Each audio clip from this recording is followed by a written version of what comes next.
I saw my first ever website for $5,400 as a complete beginner, and I've used the same system to land high-ticket web design clients ever since. In this video, I'm giving you my exact step-by-step process for free so you can build a successful web design business without watching hundreds of YouTube videos or wasting thousands of dollars on courses. You're going to get an 80-page full course document covering everything from choosing your niche, creating an irresistible offer and SOP, signing and onboarding clients, building websites efficiently, and scaling your agency with live examples. And I myself have spent over $40,000 on coaches and courses to perfect this very system. And I created a step-by-step checklist for you with all the tools and resources you need so you know exactly what to do next. Let's start off by looking at the complete course document. And as you can see, it is 85 pages long and it is very detailed with examples as well. And so in this video, I'm going to show you live examples. I'm going to go through this live with you so you know exactly how to use this document, which by the way, you can get for free in the free school right here. You just go to Classroom, then to Resources, and then right here, you'll get the full course, get the 80+ page document, and then you open that, and then you just go ahead and make a copy, and now it is yours. A quick welcome. This is designed for web designers, developers, or anybody looking to grow a successful web design business. And this is the structure. What you'll learn: business foundation, agency versus freelance. Then we're going to look at niches with examples and lists, market research, very, very important, competitor research, offer creation with a formula on how to create the perfect irresistible offer, SOP and proposals. I know a lot of you are waiting for that one. Portfolio and creating your website. Then step 2, client acquisition, getting your first 3 clients. Outreach strategies. We have a couple different outreach strategies and methods. Inbound funnel, which means what content are we going to create? How do we optimize our profile? Partnerships and paid ads with examples and how to find inspiration for you. Then closing the client. How do we book the appointment with follow-ups? And then how do we actually close the client on the sales calls with a couple scripts? And then finally, service delivery. 4.1 is onboarding. Then how do we fulfill the service with our SOP? And how do we outsource our work as well? As a quick note, this is very, very important. Again, get some drinks, get some snacks. This is going to be one of the most valuable videos that you will watch on how to create a web design business. I can guarantee you this. And I can also guarantee that you will find information in this course, even on topics that you've already covered that you've never seen before. Some of you going through this course will scale your business to 10 to 50K per month within the next 12 months, while others will struggle to make $1,000 in total. Now let's take a look at why and how you can become one of those who achieves real success. So how to use this course. Please watch this, very important. Complete it 100%. Do not skip sections. Even if you think you already know certain topics, no matter where you are in your business journey, I guarantee there's valuable information you haven't come across yet. Number 2, the checklist. Open the checklist, the course checklist, which is right here, and then go ahead and make a copy as well. And as you can see, this has spaces for all of your answers.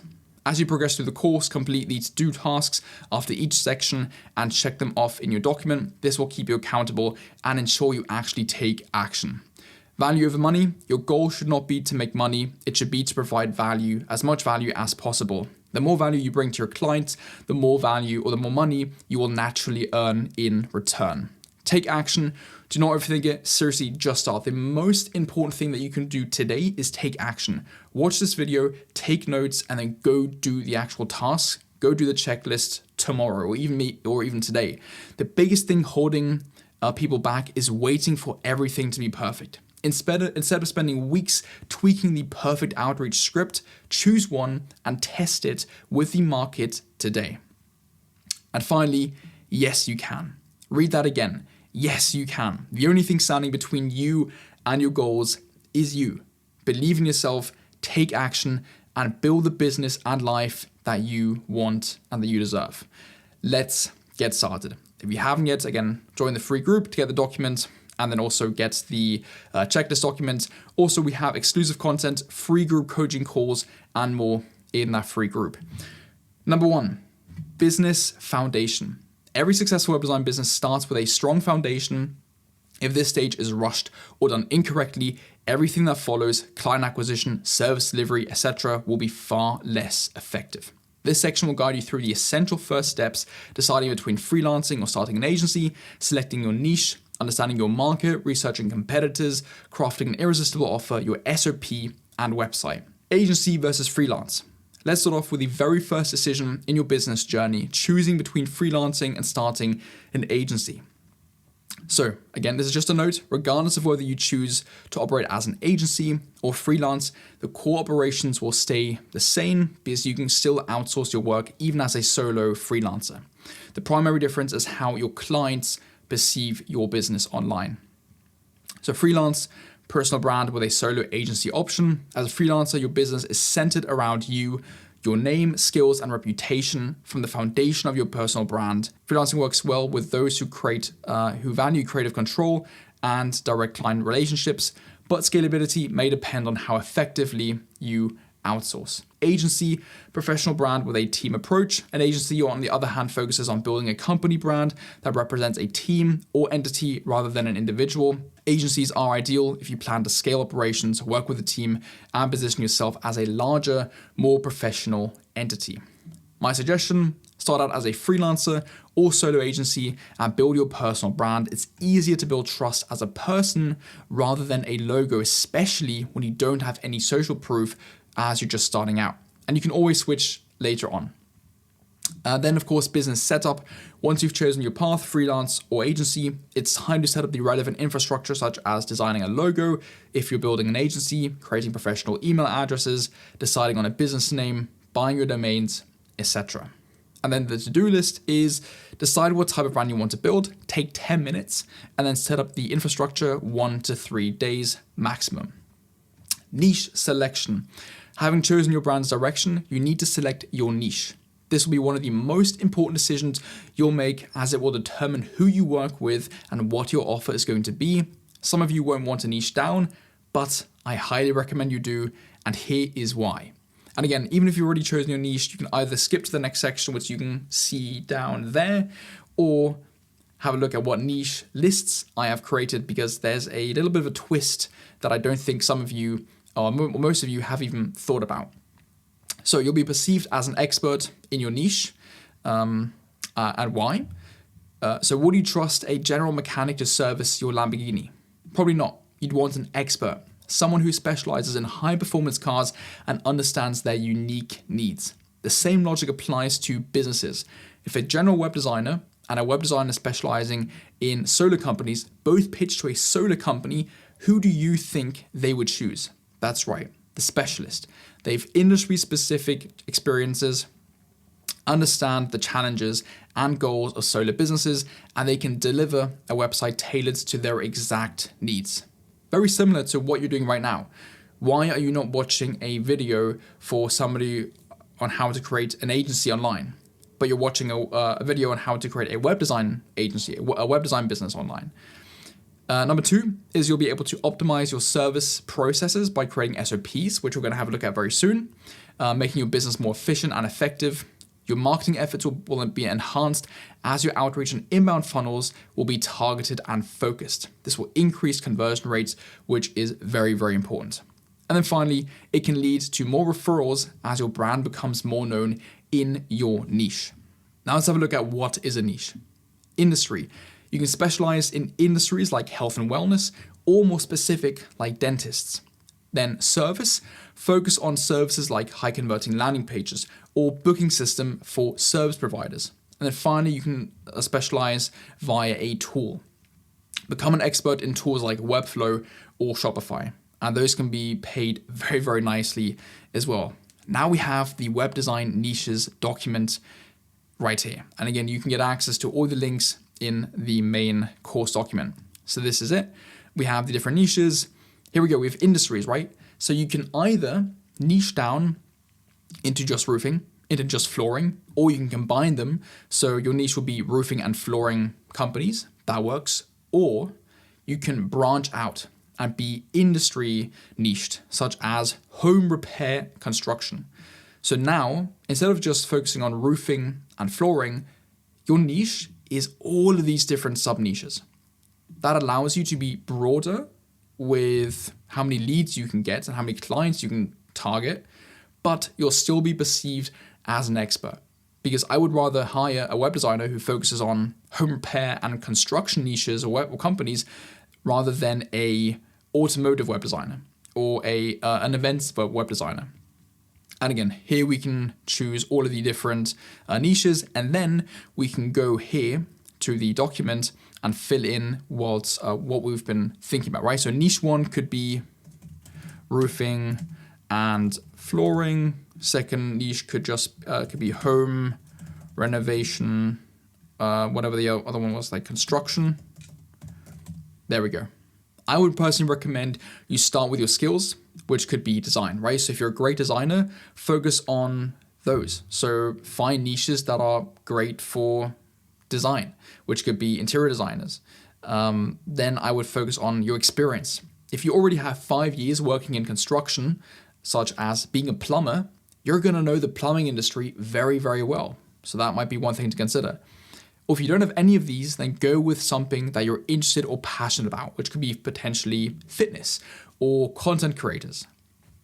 Now, some factors that are very important to consider is how much money does your niche make? What's the size of the industry and ticket or their product? So can they actually afford websites? Is it recession proof, such as healthcare as an example? And are website services important to their success? I would try and answer all these 3 questions with a yes, or how much money are they making, and then do the to-do list. So list 3 potential niches as we just did in the document, research demand and competition, and validate with the market trends and competitors, and then afterwards choose your niche. So again, go through all of these questions.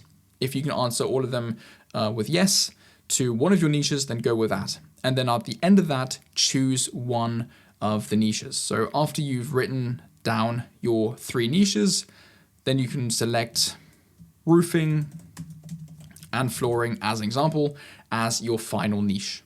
Now we have market research. This is really important. I can guarantee that those of you who take market research seriously, you will have a huge upper hand and advantage compared to somebody who's just going to skip this. So please watch this because this is very important.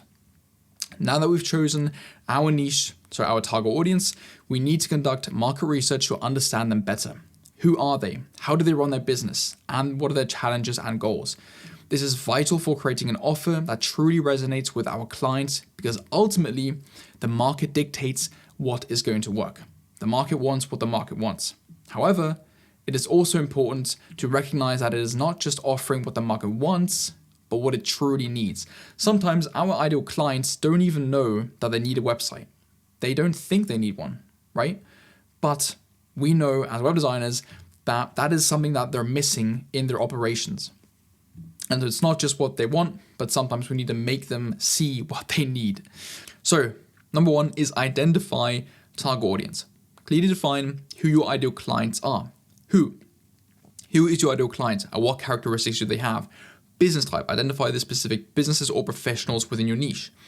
Demographics, if relevant, right? So these could be age, location, gender, if relevant, and industry-specific roles. Size and scale, are they solo entrepreneurs, small teams, or medium-sized businesses? Business values, what principles or qualities does the business prioritize in how it operates, such as premium quality, efficiency, and affordability? Income and revenue range, understand their typical earnings or revenue, and where possible, consider the profit margins to better gauge their financial capacity and needs. This can be sometimes a bit tricky, but you can use industry standards as an example, as reference. And digital presence, I don't like this word though, by the way, I'll get to later in offer creation. Assess their current online presence. Do they have a website, active social media accounts, or other digital platforms, and how effective are these in achieving their goals? Now what services or products do they offer, and who do they help? What value do they bring? Service, outline the main services products they provide to their customers.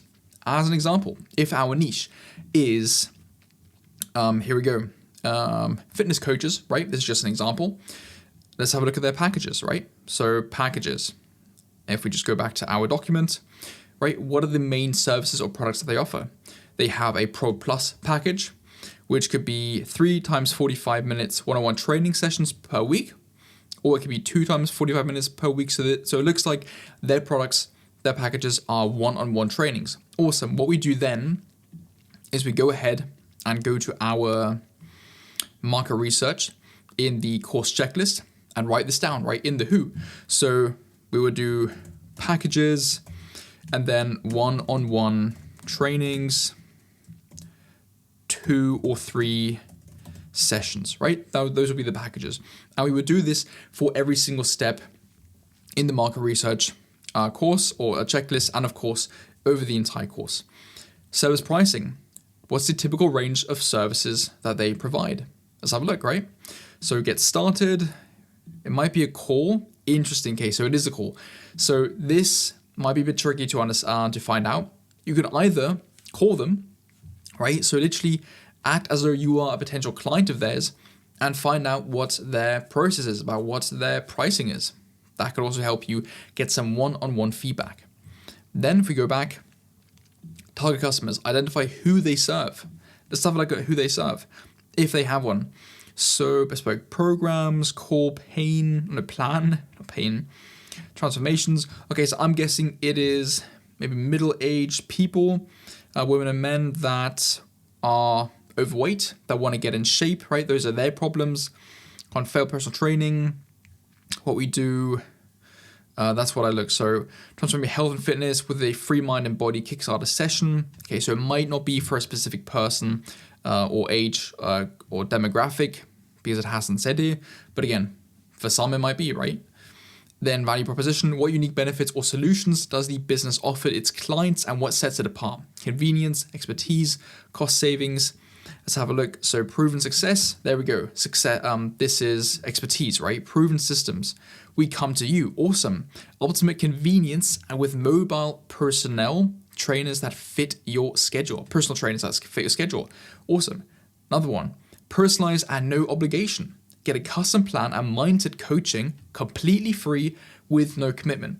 This is perfect, right? This is exactly what we need. Now we know what the values are. Now we know what the unique selling points, what the benefits are of this company or of this niche, for example.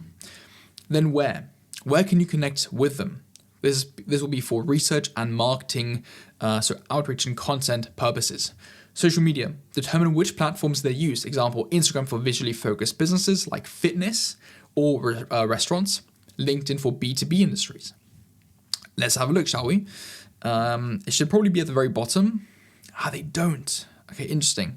So we'll get to how to collect this information at the end of the market research section so that you can either just go to Instagram and search for, let's do that right now, shall we? Should be open here. Instagram, that's me, by the way.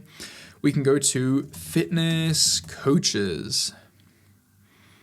All right, there we go. These are all verified, which means they value Instagram as a platform.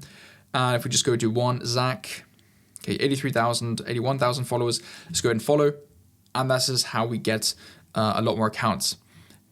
There we go. One more Instagram, fitness coach, right? So now we know that Instagram is probably pretty popular for fitness coaches. Or we can go to Facebook and to have a look there if there are any fitness groups, maybe school platform, LinkedIn. So that's just kind of how we really understand where we can find our target audience, right? So forums and groups, look for niche-specific communities. Then events and meetups. Attend networking events, expos, or local business meetups. There are probably a lot of fitness meetups, a lot of fitness expos, events in cities around you. Go there. That's an amazing way to get direct one-on-one feedback of your offer on kind of your outreaching methods. And we're going to look at that very, very soon as well. Then collaborative partners. What companies or service providers do they often work with? Marketing agencies, photographers, or branding consultants. For fitness coaches, this might be social media content managers. This could be gyms, right? So you might want to go to gyms and maybe they could be working with more personal trainers, which you can get in touch with, or you can then work with gyms as well. Physical locations, if applicable. What online directories are they on, or can you find them on Google Maps, right? So we can either go into Google and search for local fitness coaches, you'll probably be able to find some, or there might be an online directory for roofing companies, and you'll go and search for roofing companies, which could be like on a yell.com, right? So you can let's go do that right now. So yell might be .co.uk actually, .co.uk. Coming soon. Okay, it is not, it is then .com. It is .com. There we go. So we're just going to go to roofing, right? Roofing services. I even searched that. Let's just go London, sure. Search. And there we go. Now we know that we can find roofing companies on Yell. Now we have analyze target audience. Understand your target audience better to determine how your service adds value. Again, this is super important. Adds value. Current operations. How do they currently run their business? Client acquisition strategies. How do they currently attract and retain clients? Are they relying on word of mouth, referrals, social media, paid ads, or networking? Technology and tools. What digital tools or platforms are they already using to manage their business? This could include scheduling softwares, CRM systems, email marketing platforms, or website builders. So as an example, some of you might want to target real estate agents. They might already be using some sort of CRM or tool software to upload their deals, right? And they might be looking for a different tool that can do that better, or you need to find a way to create an offer that doesn't intervene with that software, which could be getting them more leads through a landing page, through a funnel, through SEO, through ads. You can maybe even help them with content. And we're going to be looking at different tools you can use and also what services you can provide for monthly recurring services as well. Then we have operational processes. So what systems do they have in place for managing day-to-day operations such as bookings, client communication, payments, or inventory? And then finally, marketing efforts. How do they promote their business? Are they investing in social media, SEO, email campaigns, or offline methods, which by the way, could be brochures, right? I did a video about this. Brochures are a fantastic way to get leads that are quite untapped because not a lot of people buy brochures, which are pretty cheap, and they have hundreds of leads listed in that directory. And then pain points, very, very important. This is really going to help us with our offer, so please pay attention. What barriers or limitations are holding their business back? Operational bottlenecks. And by the way, I know all of you are probably wondering, well, how do I figure out this information? ChatGPT is an amazing tool that you can utilize, and reviews as well. And I'm going to show you that in just a moment. It's right below 99 problems. What processes or systems are slowing their business down? Then client acquisition struggles. Are they having trouble attracting or retaining clients? Limited resources. Many businesses lack time, staff, or expertise to handle critical tasks. Right, so many of our clients, they could create the website themselves, but they don't want to. They don't have the time. They want to spend their time with their family. And that's one selling point that you can have as well. Or again, they just don't know how to do it correctly. Of course, they could just buy a template, right, on Wix, Squarespace, or WordPress, but what copy is going to be good to them? How do they create the layout? What image is going to work well in what different section? That's where we come in. That's the expertise that we're offering. And then technical or marketing limitations. Identify areas where the lack of expertise, technology, or marketing is a barrier, right? So this could be where you look at your website or funnels specifically. And then we have desires. What are their ultimate ambitions? This is going to help us again with our marketing, but also with our sales calls. These include the outcomes they want to achieve for their business and their clients. Efficiency and automation. Business owners often aim to save time and reduce manual work through better systems. Brand authority. Many businesses aspire to be recognized as leaders in their industry. This is where we would really help them build trust through great designs. Revenue growth. Increasing sales or leads is a universal goal for most businesses. This can be done through SEO, through again funnels, through ads. Client management, engagement. Businesses often seek ways to engage better with their customers online, again, which could be a website or it could be some sort of lead reactivation campaign, CRM, booking system, which you can build with Go High Level, for example. And then 99 problems. I would really recommend you doing this. Write down 99 problems your ideal clients face whether that be in their business, marketing, tech, or daily operations. This will really help you deeply understand your clients, what they struggle with, their frustrations, and what they truly need. Recognizing the full value of your services and all the different ways you can help them. So you would just create a new document and write down 99 problems of your niche. That could be their website is outdated. Their CRM is not connected well with their booking system. Their booking system does not have reminders. They don't have an email reactivation campaign. Their website doesn't have a VSL. Their website doesn't have a easy to understand funnel that links to their booking page. They don't have a lead magnet. They don't have a way of collecting leads for their lead magnet, right? So it can be very broad and very specific things for that list. Then it can help you identify gaps in the market and tailor your services to solve higher priority problems. Clearly communicate how your services makes a real impact, making sales and marketing much easier. Once you've done this exercise, you will know every single way that your website, that your funnel, that your ads, that your service can help your clients. And so any objection that your client might have that, this wouldn't really help us, this isn't important, you will know exactly what to say to them. So this is really important to understanding what value you bring to your clients. It will create a highly targeted outreach and content and sales argument, as I just mentioned, that resonates with your audience.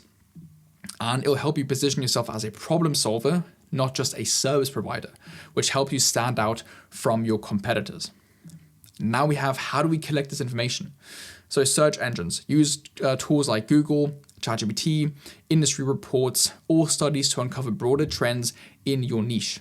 You can analyze socials, websites, and feedback. And so by the way, so with ChatGPT, we're just going to go ahead and do that as an example.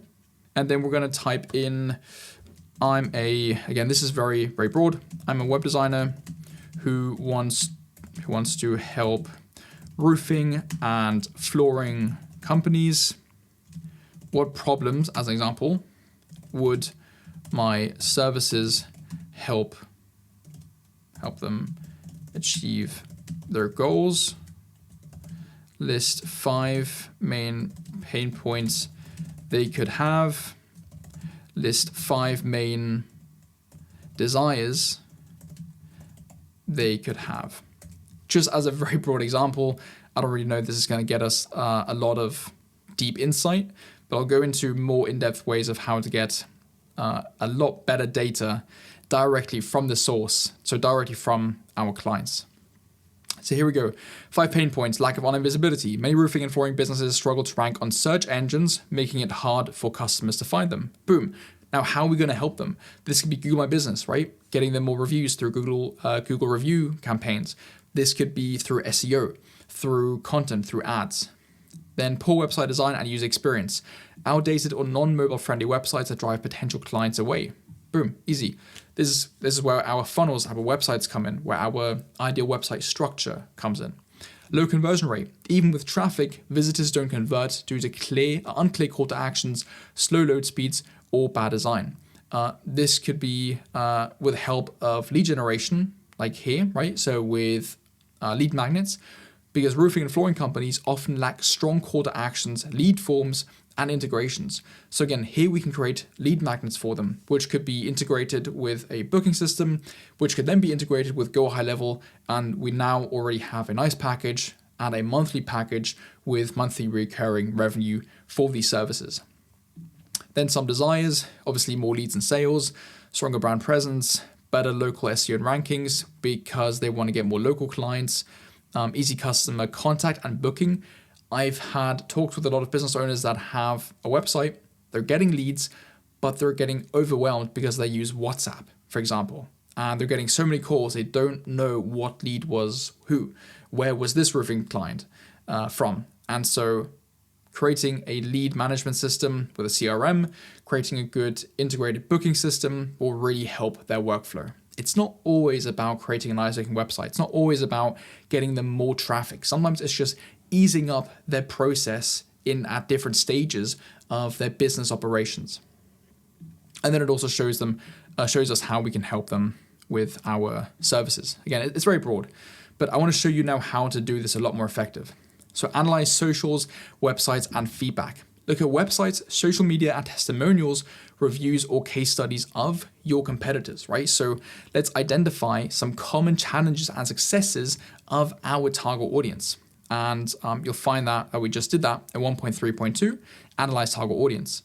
Then your target audience. So look at websites, social media, testimonials from our target audience. So this will be roofing companies, because this is an amazing way to find out more about their services, which would be for 1.3.1, right? So identify target audience, the what. So we go back up, 1.3.1, identify, and then what, right? What services or products do they offer, and how, and who do they help? What value do they bring? So let's just have a quick Google actually. Roofing companies, London. Let's have a look, J&J London Roofing. Let's go to our reviews.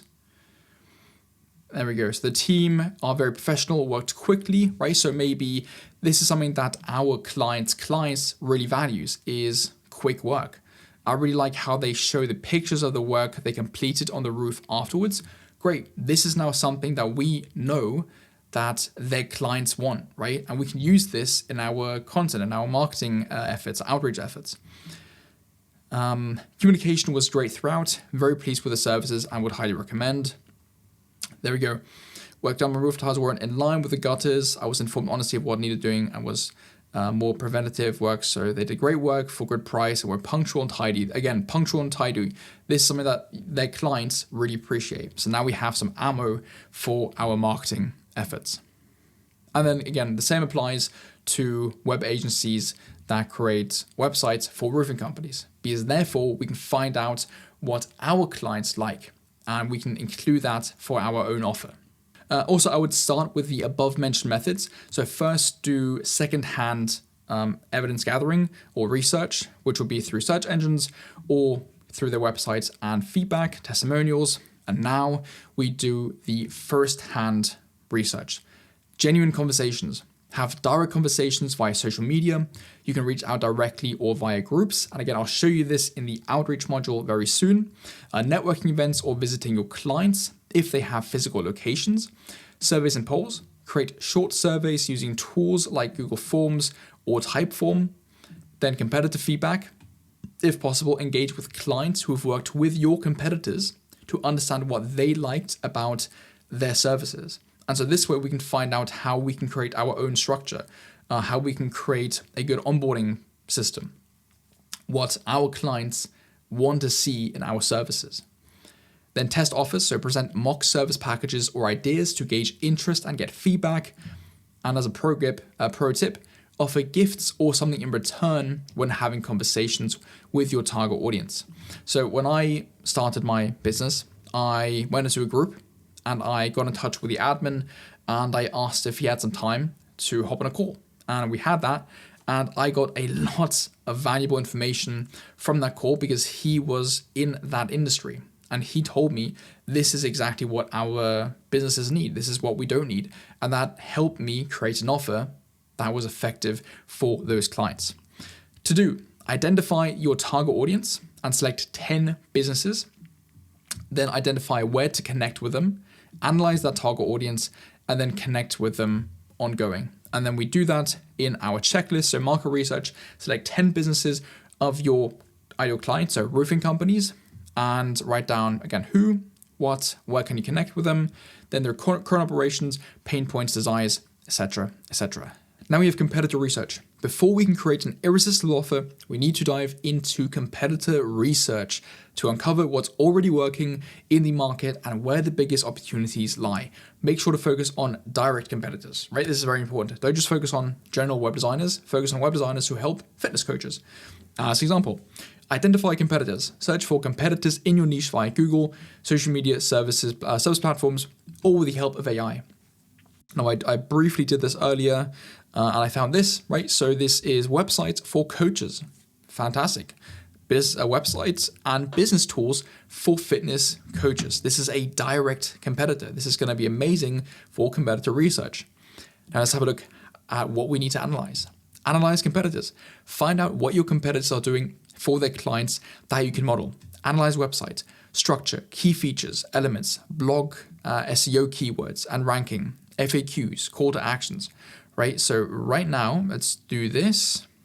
Where is it? There. Okay, what are their call to actions? Get a website. Not too sure about that, but it might be okay. Professionally designed fitness websites, optimized for performance at Google search, inbuilt tools to get more clients for your business. All right, that's one value proposition that they have, is getting more clients, showing up better on Google, built for growth, right? Fitness coaches.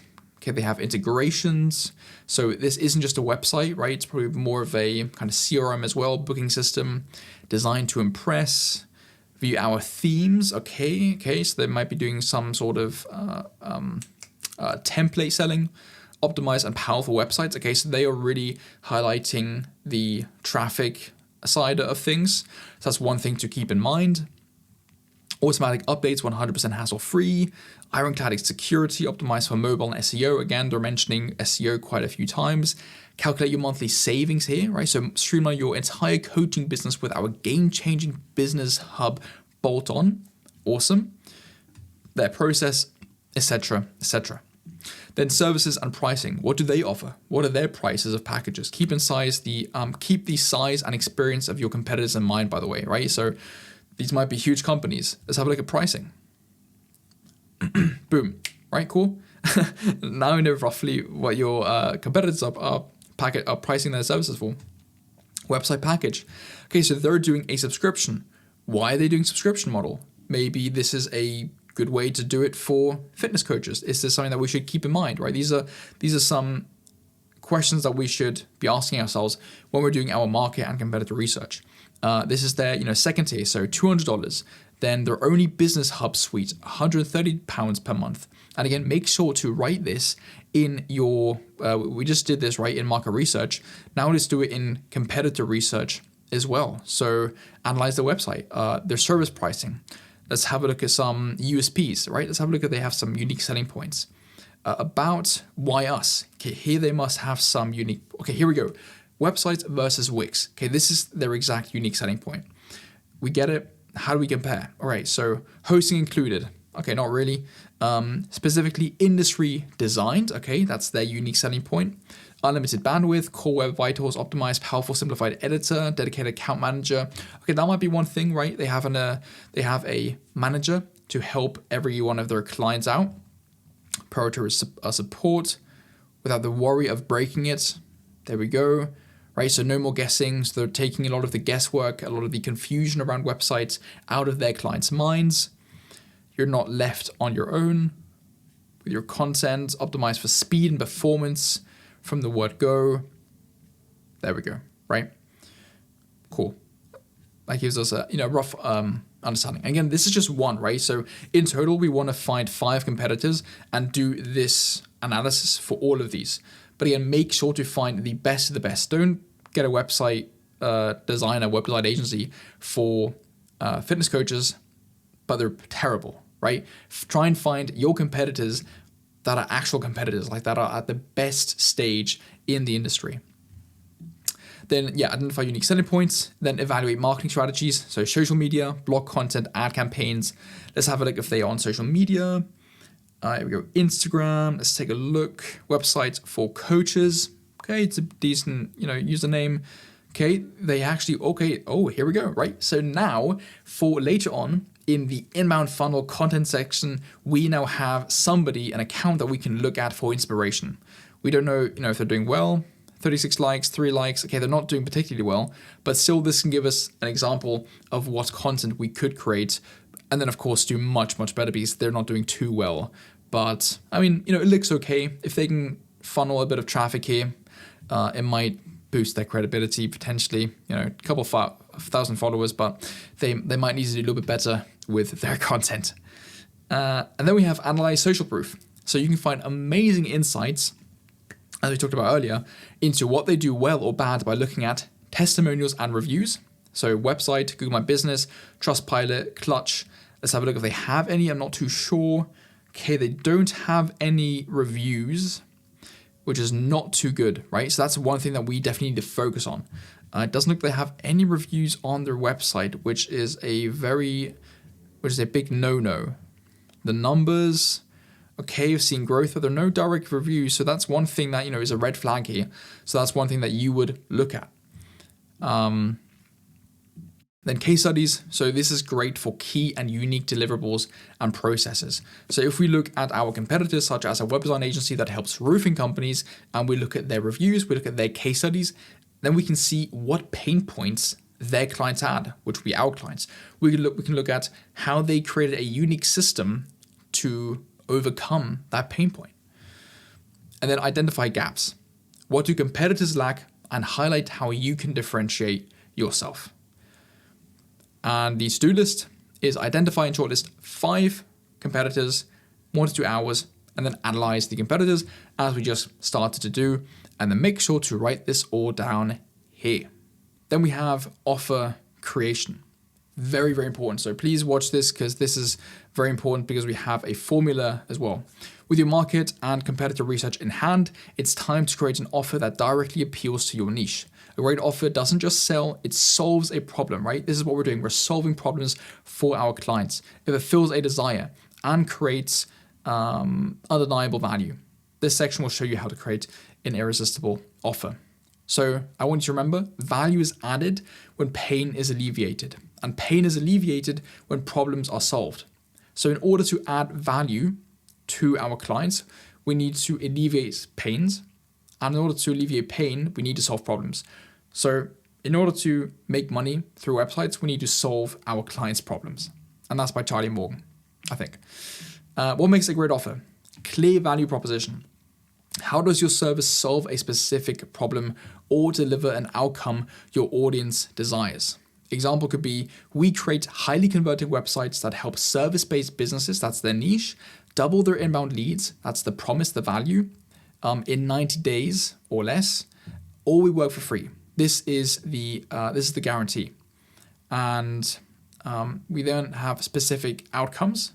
So focus on tangible results, not just deliverables, right? So example could be, we design conversion-focused websites with booking systems that help fitness coaches increase their monthly appointments by at least 20%. We want to be specific with what our value is. Instead of just saying, we create websites for fitness coaches, we say we design conversion-focused websites with booking systems that help fitness coaches increase their monthly appointments by at least 20%. And again, this is even too much information about websites than we actually need. Have some irresistible guarantees. Remove the risk for the client by offering guarantees. An example could be, we guarantee a 20% increase in bookings, or we optimize your website until it does. Right? So we're trying to alleviate and eliminate any risk that the client has to take on when working with us. Strong differentiation. Highlight what makes your offer unique compared to competitors. Example could be specialized in e-commerce websites for handmade product sellers. Or this could be specialized in websites for women-run businesses. Then bonuses or incentives. Sweeten the deal with free add-ons or limited time offers. Example could be, sign up today and get 1 year of free website maintenance. And a pro tip is always lead with value. A website has 3 main components: traffic, trust, and conversions. You can choose to deliver on all 3 with your offer, or you can choose to focus on 1 or 2. Example would be traffic, so SEO, ads, social media, content. Trust could be through great design and content. Conversions could be through lead magnets, conversion rate optimization. And then also a very big note is never say increase your online presence. I can't tell you how often I have seen this in the free group or just online on portfolio websites is, we will help you increase your online presence. This literally means nothing to the client, and it's way too vague without a clear value-driven outcome. Increase your online presence. Great. Does that help me get more customers? Does that help me seem more trusted to our customers? Does that make me look better than our competitors? What does that actually do? Never say this. Never, never, never, never, never. Now let's create the offer with the formula. Use the insights from your market research, right, that we just did, and create a tailored offer. Follow this formula. Target audience goals plus solution that you provide, pain points that you address, and guarantees or bonuses. That's your offer. Examples could be, the goal will be generate more leads for fitness trainers. Solution, design high converting landing pages with booking systems. Pain points, difficulty managing bookings right now, right? No time to market themselves or outdated websites. And I guarantee a bonus could be, if your leads don't double within 60 days, we will optimize your website for free. And what does that make? Our example offer.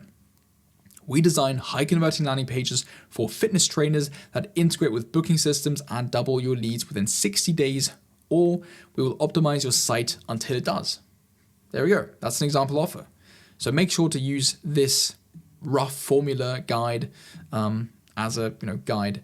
Don't always copy it, but it's a very good idea or example of how to create a good offer. Then we have types of offers with examples. Here's some examples of offer structures that you can use as inspiration. Website packages. So you can have clear tiers that will help your clients quickly see which option best fits their needs and budget. Example could be starter, $3,500, one page high converting website, mobile optimized and SEO ready, clear call to action and booking integration. Then advanced could be for $5,000, 5-page custom website, so the home, about, service, portfolio, and contact page, and advanced SEO setup plus blog integration, which is also conversion optimized. And then your premium package could be $7,500, fully custom tailored design, one of one, e-commerce, CRM, or advanced funnel setup, SEO analytics, and A/B testing. All of the premium things included into one package. That's one example. Then website in a week. This is a great offer. I've seen so many web designers use this, and it's a great way to have a very, very clear deliverable for a specific niche because this is very fast turnaround, which a lot of people value.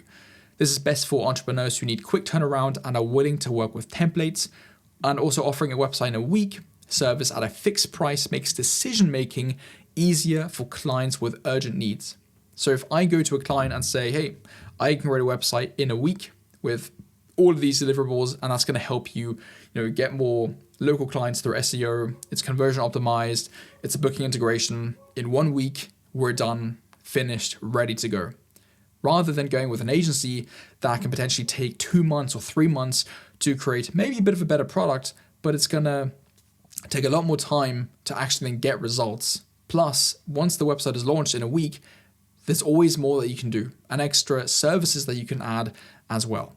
And as an example, this could be a conversion-focused website designed and launched in just 7 days, so you can start getting clients faster at just $3,000. Right, there we go, finished. Then we have some recurring revenue services. This is for long-term revenue and ongoing client retention, as this can be achieved through monthly services. One could be maintenance packages. So this could be $100 per month for monthly updates, 2 hours of work, with backups and performance checks. SEO optimization could be $500 per month for ongoing keyword research, blog optimization, and ranking reports, plus 3 blog posts. Then conversion rate optimization, which this would be great for landing pages, for SaaS companies, for e-commerce stores. This could be $600 per month for A/B testing, heat map analysis, and funnel optimization to increase sales and lead generation. Then we have custom projects. This is how I started myself. For businesses with specific needs that don't fit into standard packages, offer fully custom solutions, and the price will be adjusted per customer per project. An example could be starting at $6,500 for a custom designed website tailored to business goals and branding, including automations and integrated CRM. Then we have bundles and add-ons. And by the way, we're going to talk about pricing in just a moment. Offer complimentary bonus and add-ons to maximize the value of each sale. And here we have some examples. Lead magnets, custom brochures, right? You can create custom brochures, checklists, or ebooks for your packages, right? This could be included in a package to optimize conversions. So let's just say you're creating landing pages for fitness coaches. this would be an amazing add-on, a lead magnet. Why? Because this is going to increase the lead capture, and then you can go high-level automations to nurture and activate those leads. Press release. You can help them get featured in industry publications for credibility, which could be $100 as an add-on. Branding package, logo, color palette, and branding guidelines for $1,300. Or Google My Business. This is fantastic. I would really recommend looking into this.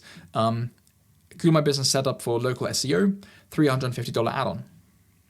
As a pro tip, adding limited time incentives, example, sign up today and get 3 months of conversion rate optimization for free. This can really drive urgency and boost conversions. This will really help with your sales. And I do want to just mention something, because I know that a lot of you are thinking, okay, this sounds great. We have an offer formula. We know roughly, what services we can provide. But what if I want a tailored solution for my web design business? I need direct help with my offer. I don't know exactly what services are going to work for my clients. Can you help me, Patrick? Yes, I can. So right here in the Pro Web Agency Accelerator, this is where you get one-on-one access. So we have 4 hours of group course every single week. We have a complete classroom with a complete course in here. Again, resources, call recordings, complete inbound and outreach modules. And the community is where you get access to myself. You can ask me any questions. You can literally create a post saying, hey, Patrick, this is my VSL. I would like some feedback. This is my content, my first post. Can you please help me with this? In the last week, we've had a lot of people start with their YouTube channels, get a couple of clients through YouTube and through Instagram. And that's what I'm really trying to help you with, trying to get clients inbound. So join the Pro School if you like direct help from myself with anything that you would like. You also get a one-on-one onboarding call when you join. All right, now let's determine what works for your niche. Revisit your market research, right? So what are the key goals of your niche? An example could be small gyms want to increase their bookings and retain members. All right, what pain points do they need solving? This could be they struggle to get local customers and have a good CRM system. All right, awesome. Now we know what they're struggling with, right? So let's tailor that solution. Match your services to their needs and pain points. Very, very important. Don't just come up with a random offer, right? I want to create an amazingly designed website for gym coaches. 99% of people that are looking for gym coaches, they don't really care about an amazingly custom creative design with 3D movements and animations. They want to get some value. They want to see, why should I hire this coach? It's going to be through a landing page that builds trust, right? That has some lead capture, lead magnets, that has a good booking system. So an example could be a booking system, right? Integration or local SEO plus ads. Then we want to factor in price sensitivity. Use competitor research to set competitive yet profitable pricing. Again, we're about to look at pricing in just a moment, but one good way of figuring out roughly what you can charge for your projects is looking at your competitors and how much they are selling their services for. Consider scalability. Start with simple packages and offer upgrades to higher tiers or recurring services. How do we build our offer? Number one, define the core services. Start by identifying your main service and what problems it solves. And by the way, I know whilst we're going through this, it may seem like a lot of information, and it really is, which is why I really, really would highly recommend you write down every single step after watching this video. Go through the course on your own and then write down every step whilst you're actually doing the research, because then you have all of this already done. And then once you're now at the offer creation, you can use all that information, right? You can just go up here and figure out, oh, these were the pain points of my target audience. This is what my competitors did to combat that pain point. Now let me try and come up with my own offer. So please do this, because I know that a lot of this course material is a bit overwhelming. So break it down into smaller chunks, do the tasks, and get to work. You can do it. So let's build your offer. Number one is define the core services. Start by identifying your main service and what problems it solves. Example could be custom landing page for coaches to help them get customers and streamline their booking system. All right. Number 2, identify add-ons. List complementary services that increase value and revenue. An example could be SEO setup, CRM and automation integration through Go High Level, and Google My Business setup. Set the price based on the value provided, market rates, and client expectations. This could be $3,500 setup plus $500 per month for add-ons. Again, pricing is really important, but also very, very complicated when you're just starting out. It can be very confusing, and we're going to have a look at it next. And then just before we get to there, let's have a look at how we create a clear offer statement.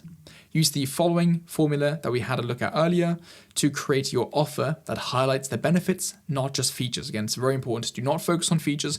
Your clients don't care what systems you're using. They care about what value they're getting with those systems. Target audience's goals, the solution you provide, pain points you address, and guarantee or bonus. I forgot this. There we go. An example would be, we design conversion-focused websites for personal trainers that increase bookings by 20% in 60 days, or you'll get 100% money back.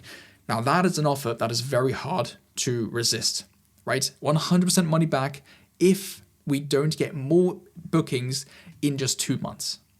Awesome. And finally, test and refine, right? Before launching officially, present your offer to at least 10 ideal clients and get feedback. Refine based on their questions, concerns, and objections. Now let's take a look at pricing and payment structures. Once your offer is set, you need a clear pricing and payment structure to ensure smooth transactions and cash flow. Payment terms, right? This is very important. To secure commitment and avoid unpaid work, I know a lot of you have been doing free work, or you didn't have a contract or any payment terms in place, and you were doing more pages, more designs, and not being paid accordingly. Here are some different ways to structure your payments with some deposits. This could be milestone-based payments. 50% upfront, that's what I do, 25% after design approval, and then 25% after development, and final delivery. This is best for full website projects, because therefore, we're getting paid for every stage of our work, right? We're not going to be creating a complete website with zero deposit, with zero money in, just for the client to say, oh, actually, I don't really want it. So this really protects our time. Then we have split over time. So this can be 25% or 50% upfront, then equal payments over 2 to 3 months. This is best for clients needing flexible terms, right? Not everybody is able to pay $5,000, $10,000, $20,000 for a website all at once, or within 2 weeks or 2 months, depending on how long you would take for your services. So they could need 3 months, maximum 5 or 6 months to pay off all of that money, right? And that's completely fine, as long as we have this written down in our proposal, in our contract, which I'm going to be showing next. As long as we have everything written down, it's legally binding, we're safe, or you're safe. And you're not going to be wasting your time working away at some projects and not being paid for it. Or we can do subscriptions, right? This could be $1,000, $300, $200 per month over 24 months. This allows clients to split costs while securing recurring revenue, and it's best for monthly recurring services, of course. So how do we calculate the price? Figuring out what to charge your clients can be difficult, especially in the beginning. When I started, I had no idea. I was very lucky. I had my coach and I presented, what the client is looking for. And I initially was thinking, I could do it for $500 and he's £500. And he very quickly said, no, let's 10x that. And he said, let's try £5,000 because it was a very big project, which you can actually see on my very first YouTube video, if you want to have a look at that later on. And I presented it to the client and they were very happy and went forward with it. And so sometimes you really do just need an extra opinion, either from me, or you can also get some opinions in the free group as well on, how much should you charge for this project. So there's no one size fits all formula. Seriously, I know a lot of you are asking for, a one size fits all formula. How much money do I sell this website for? It's 5 pages. Okay, well, that's great, but I don't know what value you're providing to your clients. If your value is you will help them get one extra client per year, as an example, that might not be worth a lot to them. But if you're getting them 10 extra clients per month at 10K in total, you can charge them $20,000 for the website because it's getting them a lot more money, right? It's all about return on investment in most cases.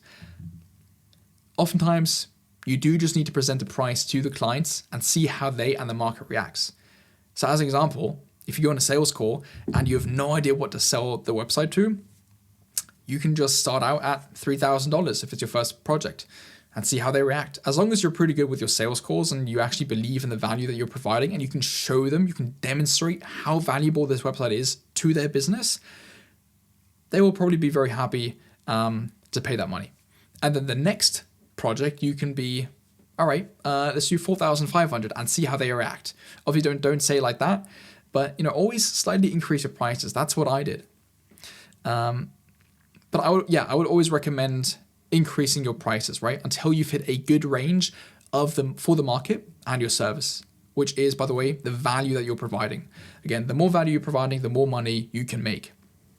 But also, once you gain some reputation and some social proof, you'll be able to charge much more, of course. So to get a rough estimate, look at competitors, industry averages, or let me or other experienced agency owners help you in the Web Agency Accelerator. Again, that's the second link for the pro group if you'd like me to help you out. Or there is one tool that you can use as a reference, which is Cash Your Flow. What would you charge for Webflow? This might not be applicable for Framer, for WordPress, for Shopify, but it's a pretty good estimate of how much money you can charge for a website. And so then you can go ahead and click this. Let's just say we've only been doing websites for 1 to 2 months, 12 months in Webflow. Hourly rate, again, this really depends. So let's just say it's $100 when you're starting out, or 80 or 70. And the next we'll go to, it's a middling complexity. How many unique pages, layouts?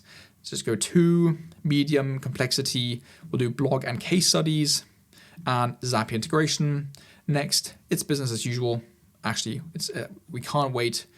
Actually, it's boring. It's business as usual. It's just it's good portfolio, right?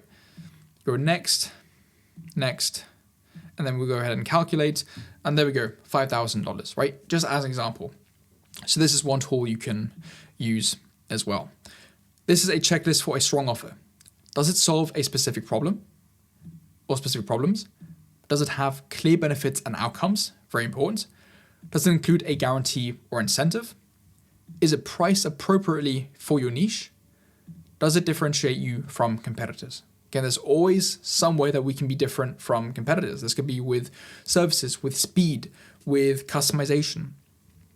And here are some tools that you can use for your service delivery. Again, at the very end, there will be a complete, it's probably going to be like 2 pages long of just tools and platforms and softwares that I've used that I would recommend you use for all the different applications, from client outreach, content creation, service delivery, proposal and contract creation, everything.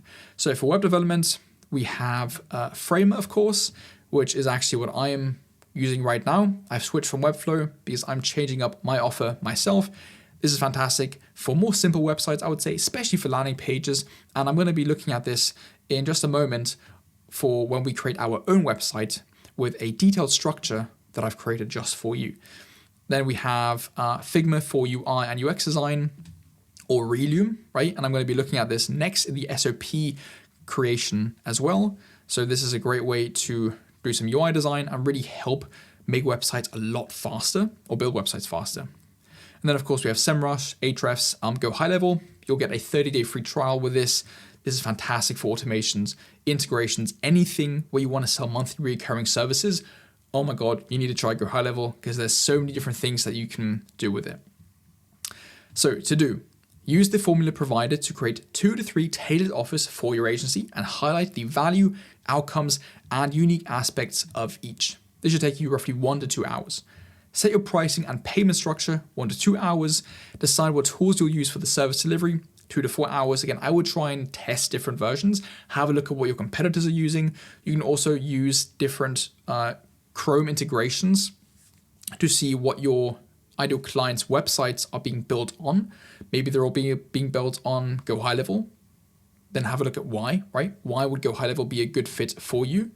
And this is also really important when you decide on what the actual value is. Do you want to create websites quickly? Do you want to create websites with an amazing design, super creative animations?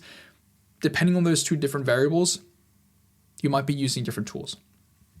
And then finally, test them with your network or target audience, again, 1 week or until you found a winning offer. You can always change your offer later on, but you don't really want to be spending more than a week, talking with your ideal clients to find a good offer that you can use and really go out and get some clients with. And again, make sure to fill out the offer creation spreadsheet here. Now we have SOP and proposal. I know a lot of you have been waiting for this because there's not too much information around this online. So I really hope that this structure is going to help you. So now that we've gathered all the vital information about our target audience, competitors, and our unique offer, it's time to create a structured SOP, standard operating procedure, and proposal. The SOP will serve as your internal blueprint for delivering consistent, high quality results to your clients, while also doubling as a powerful tool to showcase during sales calls or in a VSL, building trust and credibility with potential clients. Why do you need an SOP? Preparation. Seriously, when I started out as a web designer, I did not have an SOP, and I felt the repercussions, the downfalls of that, or the downsides of that very quickly. I was struggling every single client that I had to do some market research, to do competitor research, find out what a good structure is going to be. And it wasted a ton of time. So please watch this or follow this document. An SOP can save your life and can save a ton of time for your business, and especially when you're outsourcing. So preparation. By creating an SOP before you have clients, you ensure that you're fully ready to take on projects without scrambling to figure out processes. This is what I learned very quickly. Consistency. Deliver the same high quality results for every client every time. And efficiency. It streamlines your processes, saving you time and effort. Credibility. Showing your strategy to potential clients on a sales call or in your VSL builds trust as it demonstrates you have a proven and structured approach and system. You're not just guessing things, right? If you can show a strategy, an SOP, a system, your clients know that you've actually done your research. They know that you have a blueprint, a guide on how to deliver results instead of just kind of guessing it every single time. And scalability. It becomes easier to outsource or delegate tasks when you have a clear framework in place. So how do we create our SOP, or how do you create your SOP? Start with the end goal in mind. Define the primary outcome you want to deliver to your clients. Use the insights from your market research that we did earlier and offer creation. And again, please actually fill out the document, because if you don't fill out the document, if you're just memorizing everything, at the end of the day, when you're at your offer creation, at your SOP creation, at your onboarding stage, and you're trying to figure out, okay, what did my client need? I did this in market research, but I don't remember exactly what my ideal clients are struggling with. Write down everything, because especially when it comes to offer creation and the SOP, you will want to go back to your market research, competitor research, and figure out and find that information to create the next strategy or the next step. So start with the end goal in mind. Define the primary outcome you want to deliver to your clients. Use the insights from your market research and offer creation, right? So what is the client's ultimate goal? Example, increase conversions by 20%, improve SEO rankings, or attract more local clients. What specific pain points or desires are you solving? This could be an outdated website, poor user experience, lack of organic traffic, right? This was one example. So we had a look at our competitor, and one of the main deliverables, values that they were really talking about, as we can see again here, was traffic, right? They were talking a lot about traffic and about SEO, Google rankings. So that might be one thing that we're really helping our clients with, getting local clients through Google. And an example could be to design a user-friendly website that streamlines bookings and increases customer signups by 25%. Cool. Research and model proven strategies. Leverage your competitor research and market research to identify successful approaches in your niche, right? So competitor websites of your target audience. So this will be your ideal clients. So identify key elements such as this website, right? This is one of our target audience, one of our niches.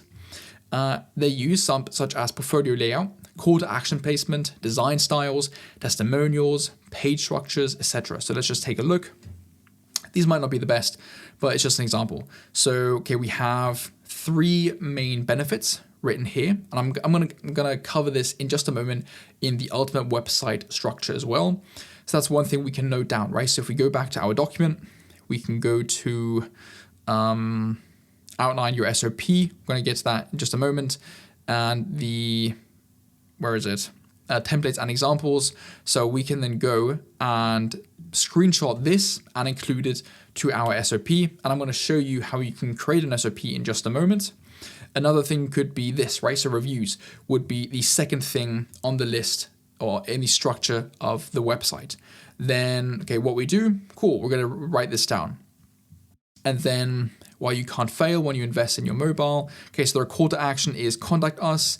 They have a free training session. Amazing. This is something great, right? This is something that we're going to write down. This is one thing that probably does pretty well with our clients.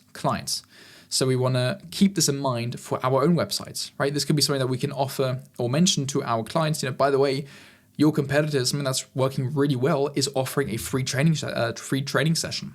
Can we implement this for your website as well? They have their phone number and WhatsApp, which means a lot of people probably want to get in touch with them via the phone. Cool. We're gonna write that down and make a note of that for our own website SOP. Sorry.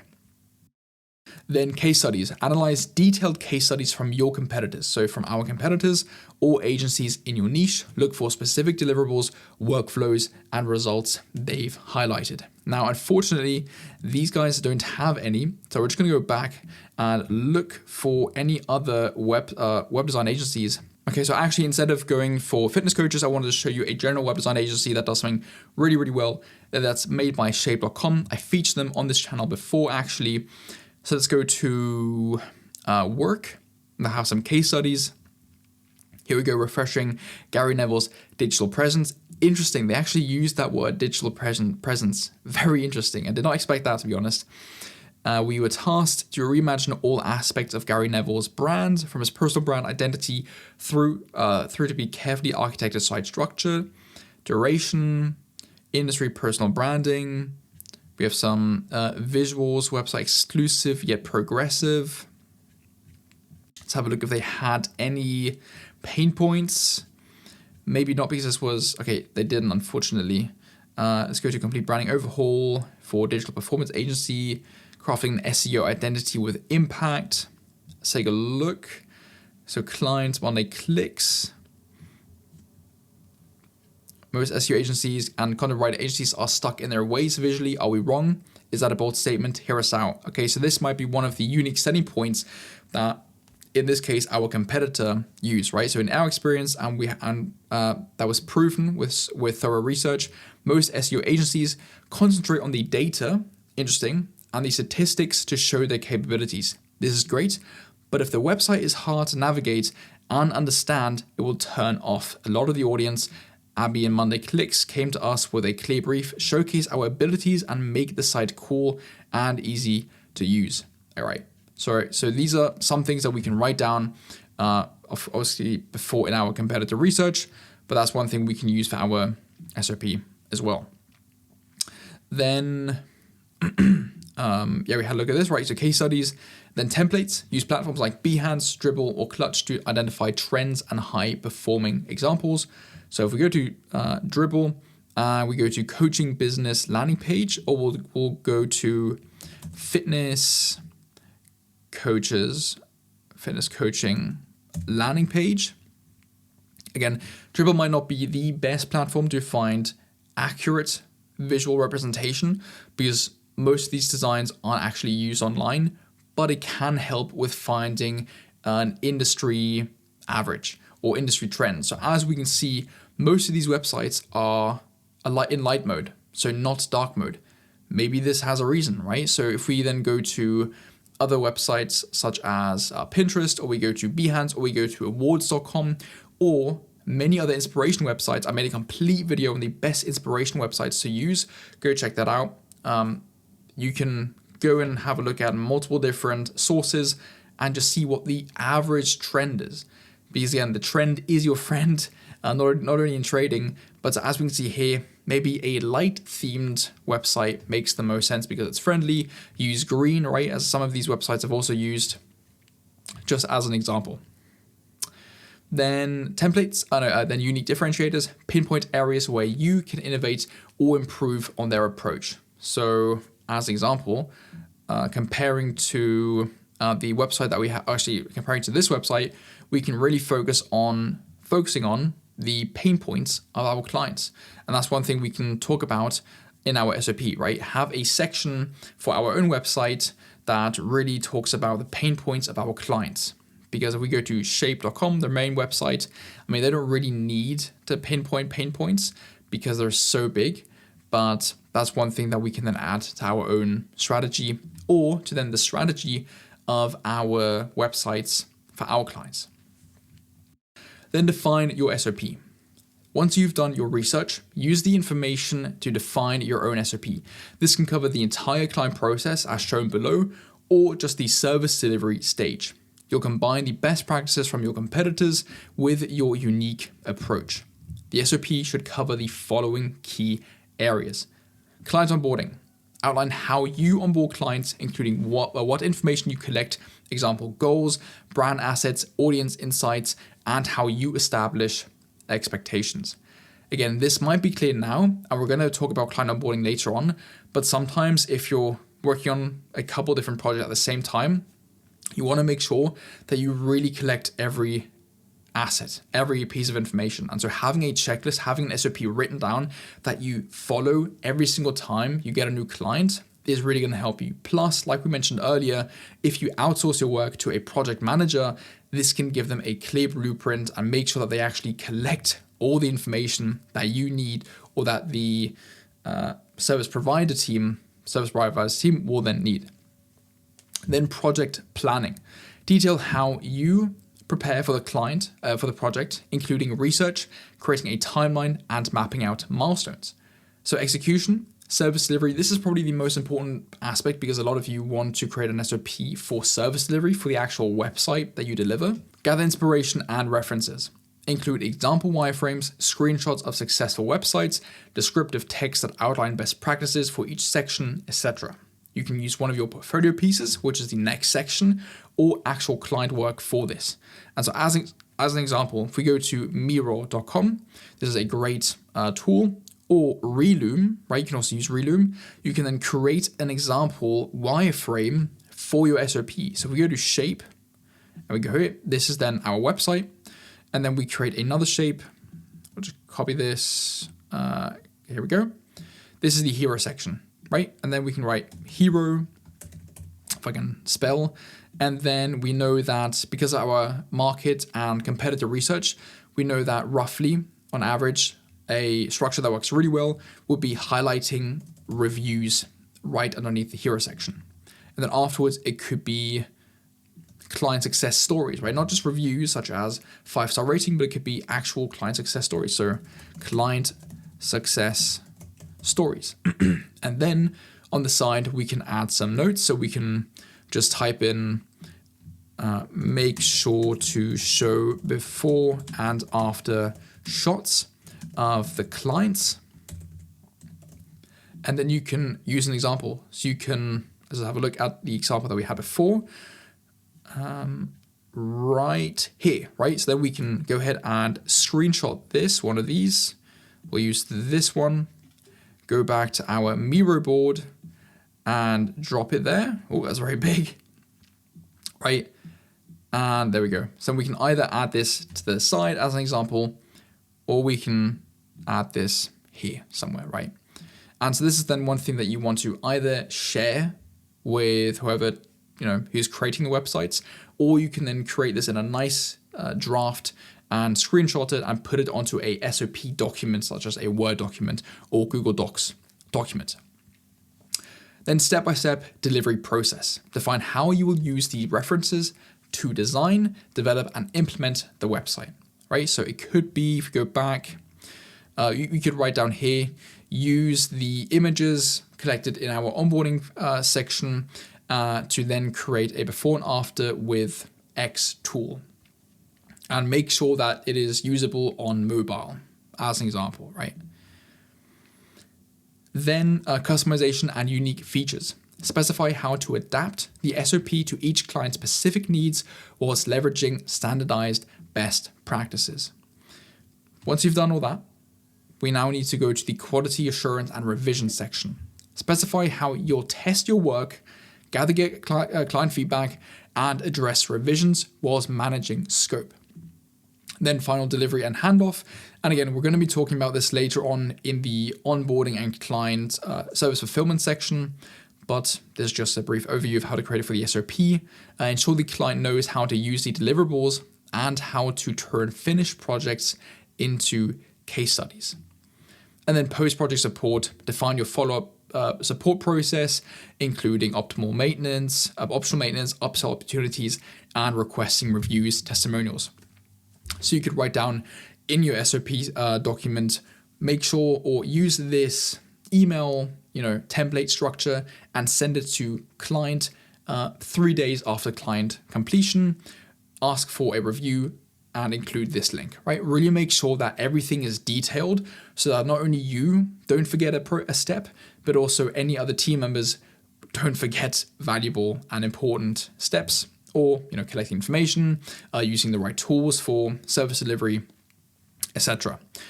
Now, what should your SOP include? Once you've defined the process, document it clearly so it's easy to follow and replicate. And here's what to include. Objectives.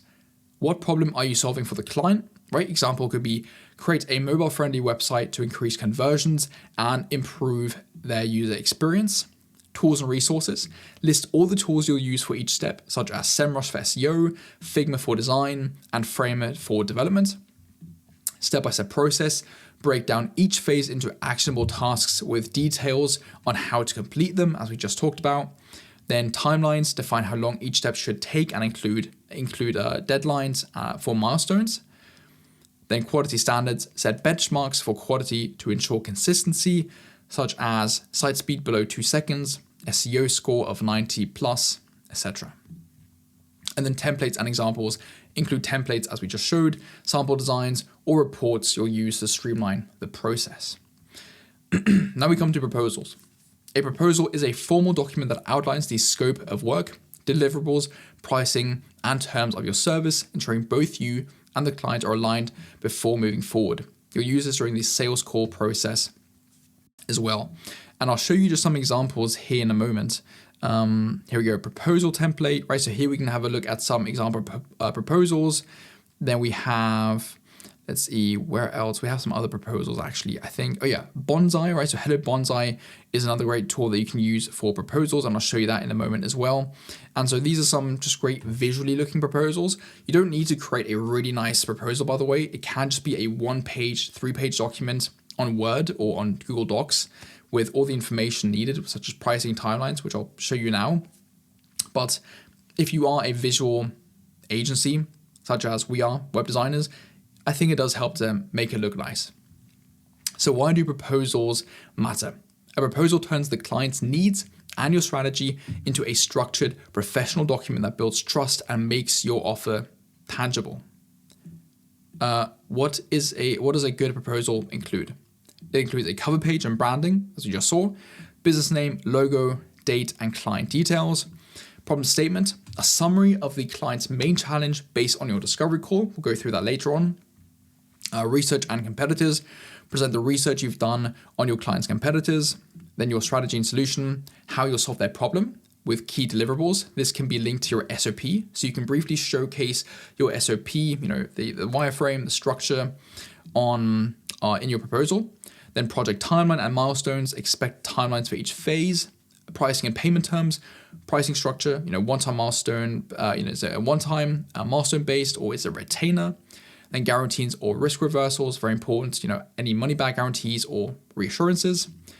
Call to action, what's the next step? How do we proceed? Which could be a link to the payment or a link to another call.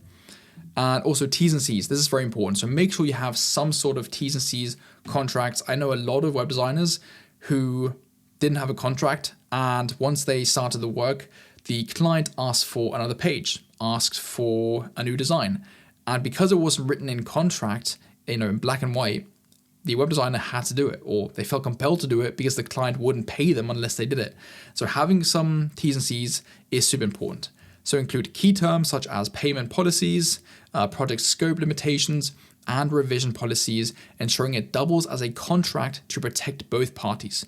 Use one of the tools below to get the client to sign it. So if you use Bonsai, PandaDoc, I think Pitch as well, but probably PandaDoc or Bonsai, which you can find right here, then you can get them to sign directly within this tool. And Bonsai is fantastic. It has automations, it has templates, right? So proposals, CRM, contracts, scheduling, forms, time tracking, task management. It's an amazing tool for every aspect of your business, similar to Go High Level as well. Now, these to do: research top performing competitors and note their processes, such as which could take 3 to 4 hours for you. Outline your step-by-step SOP, create your proposal template, and then test and refine your SOP with mock or real projects, which could be ongoing. Now we come to your portfolio. A strong portfolio is essential for building trust and showcasing your expertise. Even if you don't have clients yet, by creating tailored example projects for your niche, you can demonstrate your skills and problem-solving abilities using insights from your niche selection, market research, and competitor analysis. You're ready to craft a portfolio that resonates with your ideal clients. So, showcase niche-specific designs, right? We don't want to create a portfolio that isn't related to our niche. We want to focus on creating examples that directly appeal to the businesses or professionals in your niche. Use your SOP to follow a structured workflow and practice real-world execution. If you can use your SOP already to create some portfolio examples, you'll be able to refine it even more and just get to know the proper client delivery process and come up with a better strategy or system than if you were to just use your SOP for the first time with an actual client project. So if your niche is fitness, design a high converting website for a gym or personal trainer, complete with class schedules and booking integrations, right? This is an amazing way to showcase that you can actually create solutions, right? That it's not just a website, not just a design. It actually has real world applications such as booking integration. If your niche is dentist, showcase a sleek website optimized for local SEO and featuring online appointment booking systems. If your niche is e-commerce, create a Shopify store mockup with seamless navigation, product pages, and a conversion-focused checkout process. Highlight your offer. Ensure that each example in your portfolio reflects your offer. Very important. If you specialize in funnels, include landing pages that demonstrate lead capture forms and call to actions optimized for conversions. For SEO services, present before and after rankings or sample SEO optimized blog layouts. SEO can be a bit tricky, of course, but you can use your own website as an example for SEO. For design services, emphasize creative layouts, typography, and mobile responsiveness. Use a variety of formats. Make your portfolio visually appealing and easy to understand by including screenshots and mockups, right? Showcase web pages, landing pages, or funnel designs on devices like laptops or mobile screens, and use before and after shots to highlight the improvements. I made a complete video, as you can see here, for the best mockup tools. And as an example, this is a free website that you can use with some really nice looking mockups. Again, mockups can be really important, especially if you're creating visually appealing designs, especially for creative industries. Case study format. Even if it's fictional, write about the problem and how your design solved it. Make sure to specify though that it's a concept and not a real client. So this is a great way to just test out the entire process of creating a project, right? So creating the project and then writing a case study about it is just a good way of really flexing that muscle, right? Really getting used to actually delivering a final project without having the stress of working for an actual client. Then interactive prototypes. If possible, create clickable prototypes using tools like Figma or Framer, right? So you can actually develop a website, which I would recommend. And if you're developing a website for your service, create one working website as a portfolio piece to give potential clients a hands-on experience of your work. If you're using Framer or Webflow, you can do this for free. You don't actually need to pay for hosting because most website platforms have a free tier for a one-pager, which is fantastic for portfolio pieces. Make it specific. Tailor each example to address the pain points and desires of your niche based on your market research. Use realistic text and features, add relevant imagery like stock photos of dentists for a dental website. Write realistic copy that reflects their goals, such as book your consultation call today to transform your smile, as an example. Then include a call to action. At the end of every portfolio example, include a call to action so that they can take the next step. Real or fake companies. This is very important. If you don't have clients yet, you can use real or fictional companies to build your portfolio. Find businesses with poor websites, right, if that's your service, and redesign key pages. However, do not present these as actual work. You can also use the redesigns as a form of outreach and send them the design and a personalized video as upfront value. More on that in 2.2 outreach. We're almost there. Fake, right? So this is the safest approach where you can invent fictional companies for your portfolio pieces with creative freedom. You can use platforms like Unsplash, Pixabay, Pexels, and Stills for stock photography. Let's go to Pexels as an example. Here we go, right? The best free stock photos. And you can just go through these and find some that are relevant for your niche. Then where to showcase, present your portfolio pieces on your website. Next section, Behance and Dribble, LinkedIn and Instagram, Facebook groups, or any freelancing platforms like Upwork or so. And pro tips, start with 3 to 5 strong examples to keep your portfolio concise and focused. Use tools like Figma, Canva, or Framer to create polished designs, and update your portfolio regularly as you gain real clients and projects. To do, choose your niche-specific project ideas, 30 minutes. Use your SOP to structure and execute portfolio examples, 2 to 4 hours per project, and create 5 strong portfolio pieces, which will be ongoing, and then of course showcase them on your website or other platforms. Now your website. I'm very excited about this because I know a lot of you don't really know actually how to create a good landing page for your own business. So with all of your information, it's now time to build a website that builds trust with your audience. Let's outline the key elements. Important. Speed is key here. Do not take weeks, as I mentioned at the very start of this course, coming up with the perfect and unique design. Instead, use a template or simple structure. Of course, make it unique and get it done within a couple of days. Please don't do what I did. I spent 2 months coming up with my website design. It was great. I was very happy with it, but it was just a waste of time. I could have used that extra time to get clients. So again, choose a template, make it your own, and just go for it. Also remember to use tools like ChatGPT also to save time when writing the content, which is a great way to actually do it for your own client projects. Tools, of course, there are multiple ways you can do this. I would recommend using Framer, Webflow, or go high level. Framer, I think, is great. It has an amazing templates. Your call to action. In order to convert visitors into interested leads or appointments, we need a strong call to action that guides them to your desired next step, which could be get in touch with you, view your services, or get a free lead magnet. I would recommend minimizing the steps they need to take to become a client. So in my opinion, booking a call will most likely be your best option. An example could be book a free consultation, claim your free website SEO audit, get our free SEO checklist, book a free demo, etc. Structure. I would recommend creating a one-pager landing page to start off with. I'll show you examples in just a moment, so hang on tight. Because most website builders have a free or cheap plan for one-page website, as I just mentioned. As this will be more than enough, and later on, or now if you want, you can always build out the rest of your website with additional pages, such as services, blog posts, case studies, etc. This will of course also help with SEO. For now though, let's take a look at an optimal landing page structure. This is very important, so please pay attention. Hero section. This is the first thing visitors see and should immediately convey the following information. A benefit-driven headline. A clear, concise headline that communicates your offer. An example could be websites that get dentists more patients, right? Very concise, value-driven, benefit-driven. Helping coaches land more local clients, right? Then subheadline, this should describe your customer what you do, who is it for, and how it will help make their life better. An example could be, our custom dental websites are designed to attract more leads, build trust, and grow your practice. Or, with our funnels and SEO, we'll get you more clients so you can focus on changing lives. This will be for the helping coaches. Then call to action. What should they do next? Example, again, 30-minute free consultation, as we just talked about.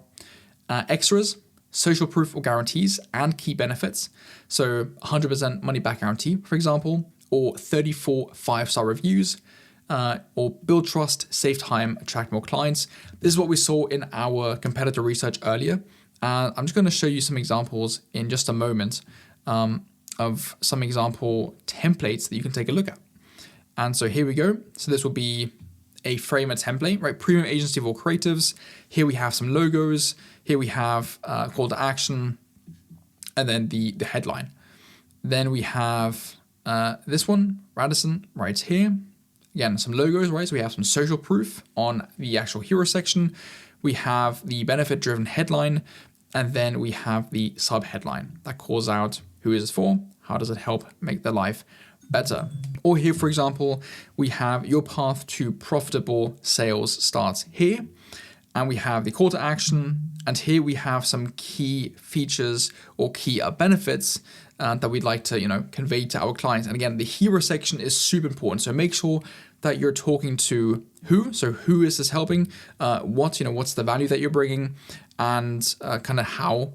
So this could be, again, through websites, through data-driven strategies, and then share some social proof, right? So this can either be your experience level, some reviews. If you don't have any, that's no problem at all. That's one thing that you should, though, add once you do have some social proof. Then visual elements. Visual imagery is a powerful way to showcase your value, often more effective than words alone. Example could be your designs, if your services are visual and design related. It could be graphs or numbers for SEO funnel services, or professional pictures we just saw for personal brand. Then VSL, which is optional. A video sales letter is a great way to build trust and convey your value, especially when you don't have social proof. And this is what it roughly could look like. So this is your hero section, and then this could be your either a hero visual or, again, your VSL, where people can click on it, which in my opinion is a great way, again, to build trust, because people can see you. They can actually look at your strategy, at your system, rather than just reading it in your copy. So what do you want to have in your VSL? Attention. Hook your audience with a pain point or bold statement. Problem. Explain the challenges your target audience faces. Use insights from your market research. Solution. Present your services as the solution. And then benefits. Outline how your solution improves their business and their life. And social proof, if you have any testimonials or portfolio highlights. And then, of course, call to action, which could be get the lead magnet, book a free consultation call, which is probably what I would recommend myself. Then logos. So as we can see, if we go back to this is a great place to add logos or reviews as well. Is just below the hero section. We really want to just build that trust, right? It really is about building trust. The reason people are going to buy from you is if they trust you, if they trust that you can actually deliver on your promise.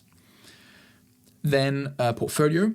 If your services are design related, then showcasing a sneak peek to your portfolio can be a great way to build some trust. Reviews and testimonials. Again, building that trust. If you've collected reviews or testimonials from past clients, then showcase them here. An example structure of a great review, this is from Anna Hickman, could be, before I was struggling with problem and it made me feel negative emotion. Now I have achieved result and I feel positive emotion. Then pain and solution. Refer back to your market research to highlight common problems your target audience has and how your services are the solution to their pain. This is very important. This is probably one of the most important sections, because we want to make sure that we're not selling websites, we're selling a solution to their pain points. So directly highlighting their struggles that we found in our market research and competitor research is really going to help us convey how important our services are. So an example structure could be mention their problem, remind them what the cost is of not solving the problem, demonstrate a positive outcome that they want, and then set ourselves up as the solution to their problem. And so as an example, if we go back to that one image, this could be how it looks like. So we could have chief goal with product, right? And then here we could have pain point 1, then solution, which is our service, pain point 2, our solution, pain point 3, and then why our website, why we help that pain point and solve that problem. Then we have a call to action. Add a call to action section banner, for example, with a phrase to remind people why they should take action. This could either include a testimonial to grab their attention or a lead magnet. So let's have a look if we can find some examples. So this would be one call to action section, right? Ready to scale your brand to new heights. And then they could be the call to action button. Then we have process. Clients like to have clarity about what to expect when working with you. So clearly outline your workflow with concise steps and descriptions.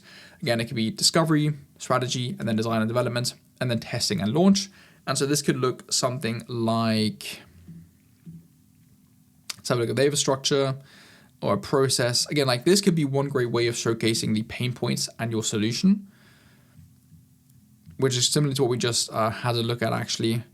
FAQ, clients. I think this website has a step-by-step process. Yeah, here we go, right? Our simple 3-step process to skyrocket your business.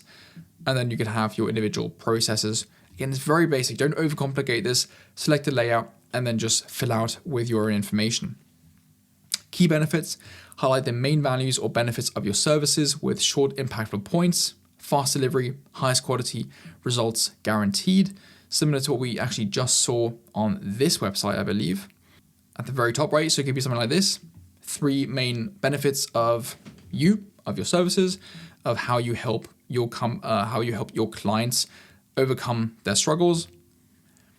Then again, another case study portfolio section. Use case studies with key outcomes or results like conversion rate or SEO statistics to further build trust.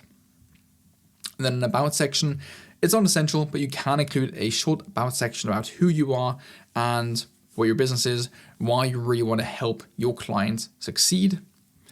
Then reviews and testimonials, as we just saw again with some of these example websites. Again, the best thing to do is just look at some example websites in terms of structure and in terms of design. But then I would really recommend following this structure that I'm just laying out right now.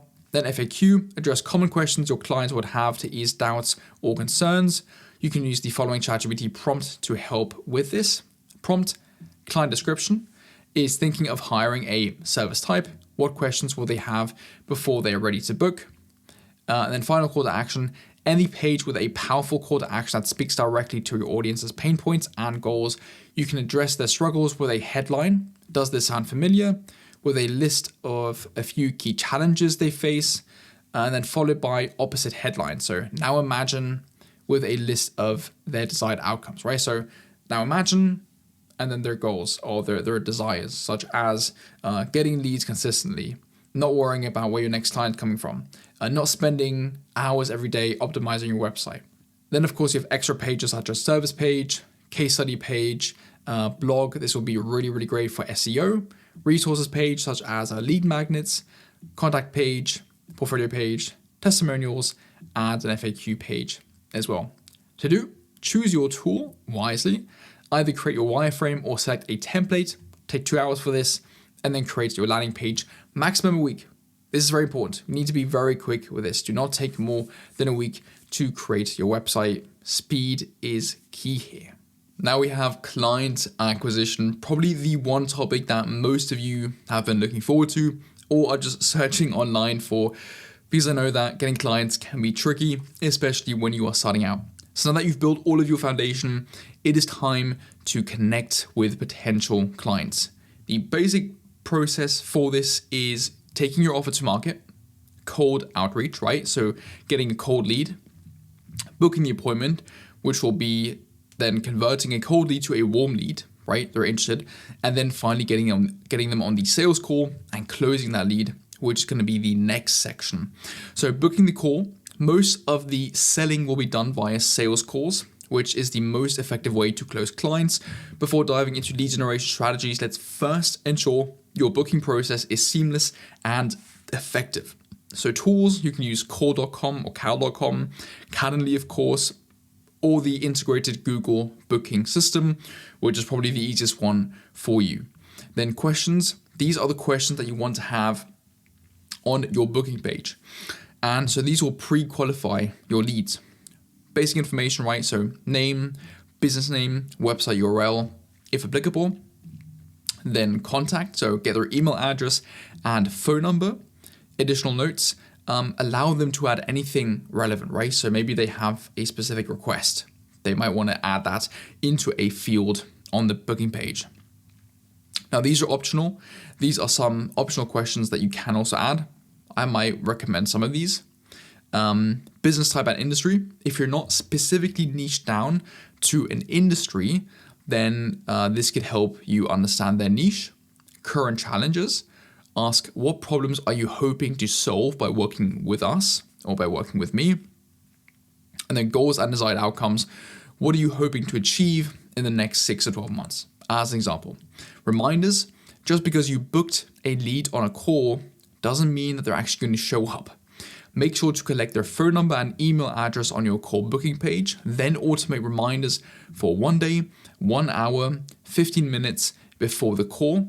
And it will be best if it includes some value or case studies / testimonials to further build excitement and trust. So before they actually get on the call with you, if you can create like a VSL, a YouTube video that showcases testimonials, reviews, or processes that you use to get results for your clients, then they'll be more intrigued into actually getting on the call because you've already built that trust. You're already showing them the value that you're providing to your clients.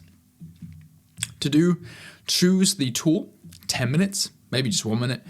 Create a booking page with the questions, maximum an hour. This should only take like 30 minutes. And then set up the reminders. This can also, again, take you 30 minutes, 10 minutes, maximum an hour. Now, let's see how we can get your first 3 clients. Setting your services is all about building trust with potential clients, which is difficult when you're just starting out, of course. So here are 3 methods I have personally used and most web designers have as well that you can use to get your first clients. Family and friends, right? I've briefly talked about this on the channel already. Your family and friends and acquaintances already trust you, which gives you a huge advantage in building confidence and credibility. Make an announcement. Share that you're starting a web design business on your personal social media profiles and group chats or in person, right? So you can say, hi everyone, just launched my web design business and I'm offering discounted rates for my first few clients. If you know someone who needs a website, let me know. Then they could be offer a discount or free initial service, right? So to make the offer more appealing, consider offering discounted rates, free consultations, or a smaller project at no cost. Example, a 1-page website. And so this could be, I'm offering 50% off my services for the first 3 clients who work with me. Maybe one of your family or friends or acquaintances actually need a website. The thing is, you truly never know. So make sure to always present this to anybody you know. Your network is your net worth. Then let's leverage word of mouth. Encourage family and friends to spread the word about your services and incentivize them to help you through a commission or token of appreciation. An example could be, if you know anyone who might need a website, I'd be super grateful if you could send them my way. For every referral that becomes a client, I'll be happy to offer you a gift card, percentage of the project fee, a flat referral bonus as a thank you. Very important, right? Pro tips, keep the scope of work manageable to avoid overcommitting early on. Treat family and friends as you would professional clients. Use the same contracts and maintain high quality communication to build habits for future projects. And then request testimonials and referrals after the project is completed. Local businesses, another fantastic way of getting your first couple clients. This is how I got my very first client. Small businesses in your local area are often looking for affordable and reliable web design services, making them an ideal target for your first clients. Many local businesses lack an online presence or have outdated websites or could be in need of local clients, which creates an opportunity for you to add value. How do we approach local clients? Research prospects. Walk around your neighborhood or use Google Maps to identify businesses that could benefit from your services. Look for outdated websites or businesses without an online experience. without an online presence. I don't need to do this right now. I think it's very easy to understand what we need to do. Go to Google Maps, go to your local area and have a look at what businesses there are and have a look at the websites and see if they can need your services. Offer a free audit, right? So you can provide a free website audit or consultation to show the business owner where they can improve. Example, hey, I've walked past your business a few times and thought I'd pop by and say hi. So this is when you actually go to the business. And to be completely honest with you, I'm not really looking to buy services right now, but I did have a look at your website and I noticed that blah, blah, blah, right? So I point out their values or possible achievements. This really shows that you actually did have a look at their website. And I found a few areas where you could attract more customers, and I'd love to show you how a few small changes that you can make a big difference and help you stand out from your competitors like John from down the road, right? This is again tying in that emotional connection. So their competitors are potentially doing better than them on the website aspect. And that's completely free, of course. And then you can also use the upfront design method we briefly talked about earlier and present it to them.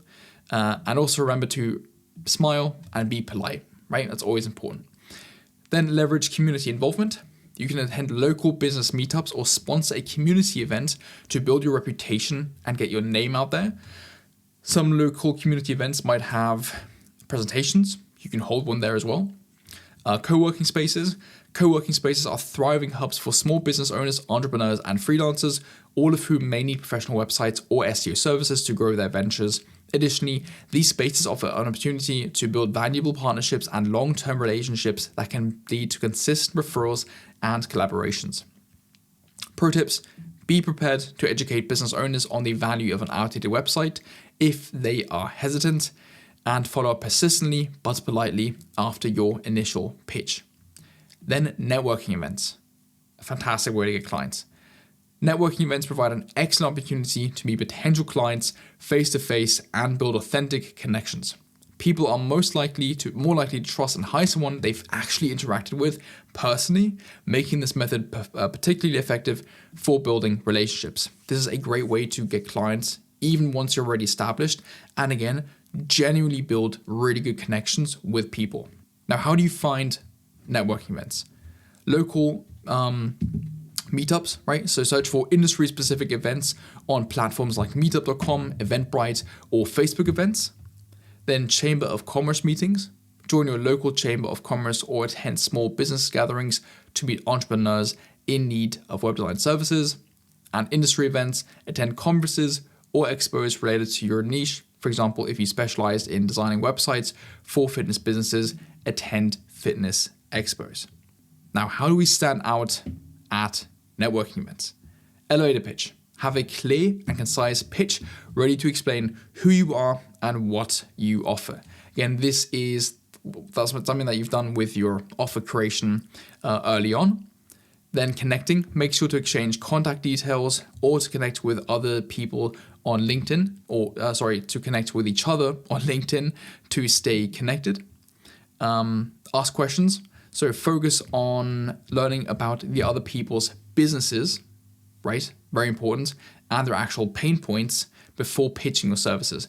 Because maybe they don't actually need your services, or they have somebody that could need your services, but because you were just pitching, you didn't actually find out.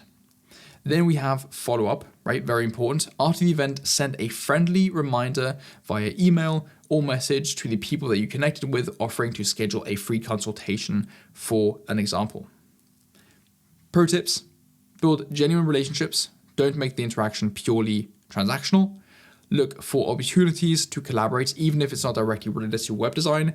Maybe they could be a marketing agency that you could partner up with, and then use a QR code on your phone background for a great way to market yourself. As an example right here, if I can get rid of this notification, right? This is a QR code that you can use as a phone background and basically just show them at a networking event and they can scan it and then go to your website. And so to do, announce to family and friends 1 hour, make a list of 10 local businesses and approach them, which will take you 1 week, and then continue to attend networking events, maybe 1 per month. Now we come to outreach. Now it's time to reach out directly to your target audience, which is a great way to start getting more clients. And we're going to cover different outreach methods that you can use, how to find the relevant contact information, and how to craft a winning outreach message. The process is build a lead list, research and personalize, reach out, and then finally follow up and track and adjust. Outreach methods. Having identified your target audience, which we did right in market research, and where you can find them, it's time to decide how you'll be reaching out to them. Cold calls. These can be very intimidating, but very effective when booking appointments. These are best for local businesses, service-based industries, and small businesses. Then we could have direct and personal, right? So these are the pro. It's unique and has personality. It's instant feedback, which has a higher conversion rate as well. Cons, time dependent, right? This could be dependent on time zones. If you are based in India, it can be trickier to contact people in America, of course. Negative feedback. This can be a little bit, annoying when you're getting some negative feedback from people that are annoyed that you're calling them, which is fair enough. And getting past gatekeepers. Sometimes this is a little bit tricky when you're trying to get in touch with the decision makers of a company and you're cold calling them. Most of the times they have assistants, receptionists. There are a couple cold calling tactics that you can use that I've covered in the pro group on how you can get past these gatekeepers, but it is a bit of a bit of a tricky situation. A pro tip is smile when talking. So when you're actually talking, if I'm talking like this, you can tell that I'm not smiling, but if I actually talk like this, my entire voice and tonality changes and it just comes across a lot friendlier. Pre-call ritual. There are a couple videos online that really showcase a good way to kind of build yourself up before calling, saying, these people don't owe me anything. If they're rude, it's not their fault. It's it's because they're trying to let out their anger at somebody else, because they're dealing with something else. I'm not trying to sell them. I'm just trying to help, their services, etc., etc. Be grateful. This really helps. So be grateful before you are going to do some cold calling. Be calm and be confident. Tools are Skype. If you're in India, Skype is a great way. Go high level. Again, you get a free Go high level sub account when you join the pro group. You can buy phone numbers for very, very cheap, $2, I think. And then you can use phone validator to validate phone numbers, which is a great way to make sure that you're actually reaching out to the correct numbers. Social media DMs. Platforms like Instagram, Facebook, and LinkedIn are great to connect with business owners and decision makers. These are best for visually focused businesses such as B2B industries and solo entrepreneurs. Pros are they are less time dependent. You can showcase your work. You can do upfront value, and I'll show you that in just a moment. It works with almost businesses, and it's free. The cons are it requires persistence and patience. It can be ignored or marked as spam, and limited by restrictions. Pro tips, warm up accounts, very, very important. Build a brand and space out the messages. Warming up accounts is very, very important. I made a small guide here on Instagram and Facebook, rules and guidelines, because if you don't warm up your accounts, your messages will probably end up in the spam folder. You do not want that to happen. Also, make sure to type out the messages. Do not copy paste, actually type them out every time, or have your VA type them out, or it can be seen as spam as well. And engage with leads before and after, such as liking their posts, commenting on their posts or stories as well. And tools for automating this will be Phantom Buster and Auto IGDM. Again, you have the tool links right here. Cold emails. Emails are the most versatile method, as they can reach almost all industries and, if done correctly, can be targeted to key decision makers. These will be best for B2B businesses and professional services. Pros are scalable, easier to automate, but the cons are they have a low conversion rate and it comes across more spammy and more setup is required with different email accounts. A pro tip is, of course, to warm up accounts and use professional email addresses that you probably have bought in the very beginning stage of your business foundation. Some tools, Smart Lead, a great way to automate cold outreach. I would very, very highly recommend Smart Lead. I've personally used it. It's also great to warm up your accounts right here. You get a free trial. And then also Hunter.io is a great way to find individual email addresses from websites and from companies. So I would also recommend using that tool. Then collecting contact information. Now that you selected your preferred outreach method, it's time to gather their contact details. Local businesses. If your target audience provides local services, then there are several sites and platforms you can use to retrieve their details. Google search, right? So using Google search or Google Maps is still a viable option. And when paired with ChatGPT or Scraper extension, it is even better. I made a complete video on how to use an amazing tool and get all the contact information you need. Directories. Besides the general online directories such as Yale and Yelp, as I showed you earlier, there are tons of industry-specific directories such as construction, right? If we go here, so here, 160,000 companies in the construction niche, right there, boom. And then TripAdvisor is another place to gather information about, such as probably hotels, maybe even restaurants as well, depending on like the service and hospitality industry. Magazines, as I mentioned earlier as well, niche magazines, journals, and trade publications can be valuable for lead generation, as there might be companies listed or advertising there that aren't set up online. They might be still relying on old print methods rather than having a website or having ads. And then social media. Platforms like Instagram, Facebook, and LinkedIn are a great place to find leads, and you can use the following methods to find them. So either group at events. I'm not going to go through this because it's pretty simple. You can use Facebook and LinkedIn have groups for various industries, and then once you're in there, you can find the individual attendees. Direct search, you can just search directly. So for LinkedIn, you can use this to find very specific people for companies, which is great. It has a very, very detailed search functionality. Instagram, you are limited to searching for terms or keywords, but you can do roofing companies, but then you can use the terms roofing or roofing company, roofer, roofers to kind of diversify your search a bit more. And Facebook, the same thing. Plus you can search for pages or companies along with locations. Then Google search, right? You can use Google and ChatGPT to find hundreds of leads and contact information, such as email addresses and phone numbers by using this method. Again, I created a complete video on this. Make sure to watch that. It's an example in the Instagram video, but it also shows you how to use Google. It is extremely, extremely powerful. You can literally get hundreds, if not thousands of leads, plus contact information, websites, Instagram accounts by using Google and ChatGPT. Within a couple of seconds, by the way. And then we have just other methods. So you can use for SaaS companies. Here we have some specific websites that you can use.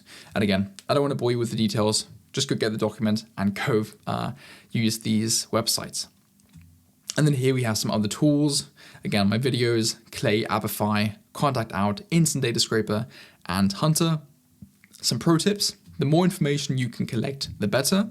Use a CRM like Go High Level or Bonsai or Spreadsheet to record the data. Very important. Do not lose this data. If using LinkedIn, make sure to try out Sales Navigator for the free trial to get more advanced search functionality. And now, scripts and strategies.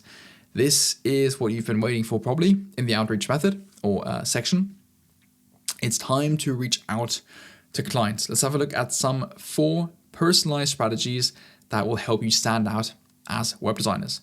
Number 1, the market research strategy. First of all, what is it? This strategy focuses on engaging prospects through thoughtful questions about their business. The goal is to uncover their pain points, goals, and needs, while subtly positioning yourself as the expert who can help solve their problems. So how for number 1? Step 1 would be begin by asking open-ended questions about their business operations, challenges, or goals. And then step 2 will be to listen carefully to their answers and use the opportunity to identify areas where your services can add value. Again, it isn't really a direct sell approach. It's genuinely understanding their current problems and seeing if we can really help them. And then we can transition into mentioning how you've helped similar businesses address these exact issues and or provide free value. and eventually you will get them on a call. So if you don't have any past clients, you can send them a free VSL, a video, a lead magnet that you created for your ideal clients, which could actually help them with their problem. And once you've done that, they will really, really value your expertise, your willingness to help them, and they might actually get on a call with you. Again, it's all about value. The pros is it's not salesy, low pressure, and it builds genuine connections. The cons are it does take longer to get to actually presenting your offer. Then we have the video voice message strategy. This involves recording a short personalized video or voice message to request permission to send a more detailed pitch later on. This is a great way to stand out from text-based outreach. How do we do this? Number one, record a 15 to 30 second message mentioning you have something that could help solve their pain point. Again, go back to your market research. Then mention you don't want to send it without their permission, and they should reply with a thumbs up if they'd like to hear more. And step two, send a 2 to 5 minute pitch video showcasing your offer. If it's personalized, even better. It can be an evergreen video, which means it's one video for every lead. Your call to action should again be to get them on a call. If you want direct help with this, you can join the pro group. I will help you personally with this message. We've had a lot of our members reach out and just ask, can you review my message? Can you help me with the script? And that's what I'm there to do. Again, that's the second link in the description. The pros are it's very direct and personalized. The cons are it is a little bit time intensive. Then we have the Loom strategy 1 and 2. What is it? It's similar to the voice and video strategy. It allows you to be personalized with your outreach by recording a short audit style video, or you can also add an example design that we talked about earlier as well for our leads. In version 1, we create the video and potentially design up front, whereas in version 2, you first tell them that you've recorded a video with some ideas, etc., and only then create the video once they have engaged. Same with the design, by the way. So how do we do this? For version 2, first send them a message or email saying that you've checked out their website and you had some ideas to, insert their goal, increase their search rankings, get more local clients, whatever. Then that you made a video or a redesign and ask for permission to send it over, right? Very similar to what we did earlier. And then record a 3 to 5 minute video analyzing their website and funnel and highlighting some improvements they can make, but actually give value. Don't just try and sell them, genuinely give them some value that they could, actually do themselves without having to hire you, which will actually show them that you really care about their business and you really just want to help them. Or you can create a quick redesign, as we talked about as well, and then show your offer with social or system proof. And finally, your call to action, again, should be to get them on a call. A pro tip is if you're creating designs as upfront value, you can create a template for your niche overall and just change the logo, images, and text for each new lead. Pros are it's hyper personalized, value upfront, high conversion rate. The cons are it's extremely time intensive, unless of course you're doing the second version where you're first asking for permission. And then we have the issue counsel version. What is this? This strategy involves identifying a problem on a prospect's website and presenting it to them with a fix. Because if we think something is broken with our business, we will want to find out more. And I've had this myself.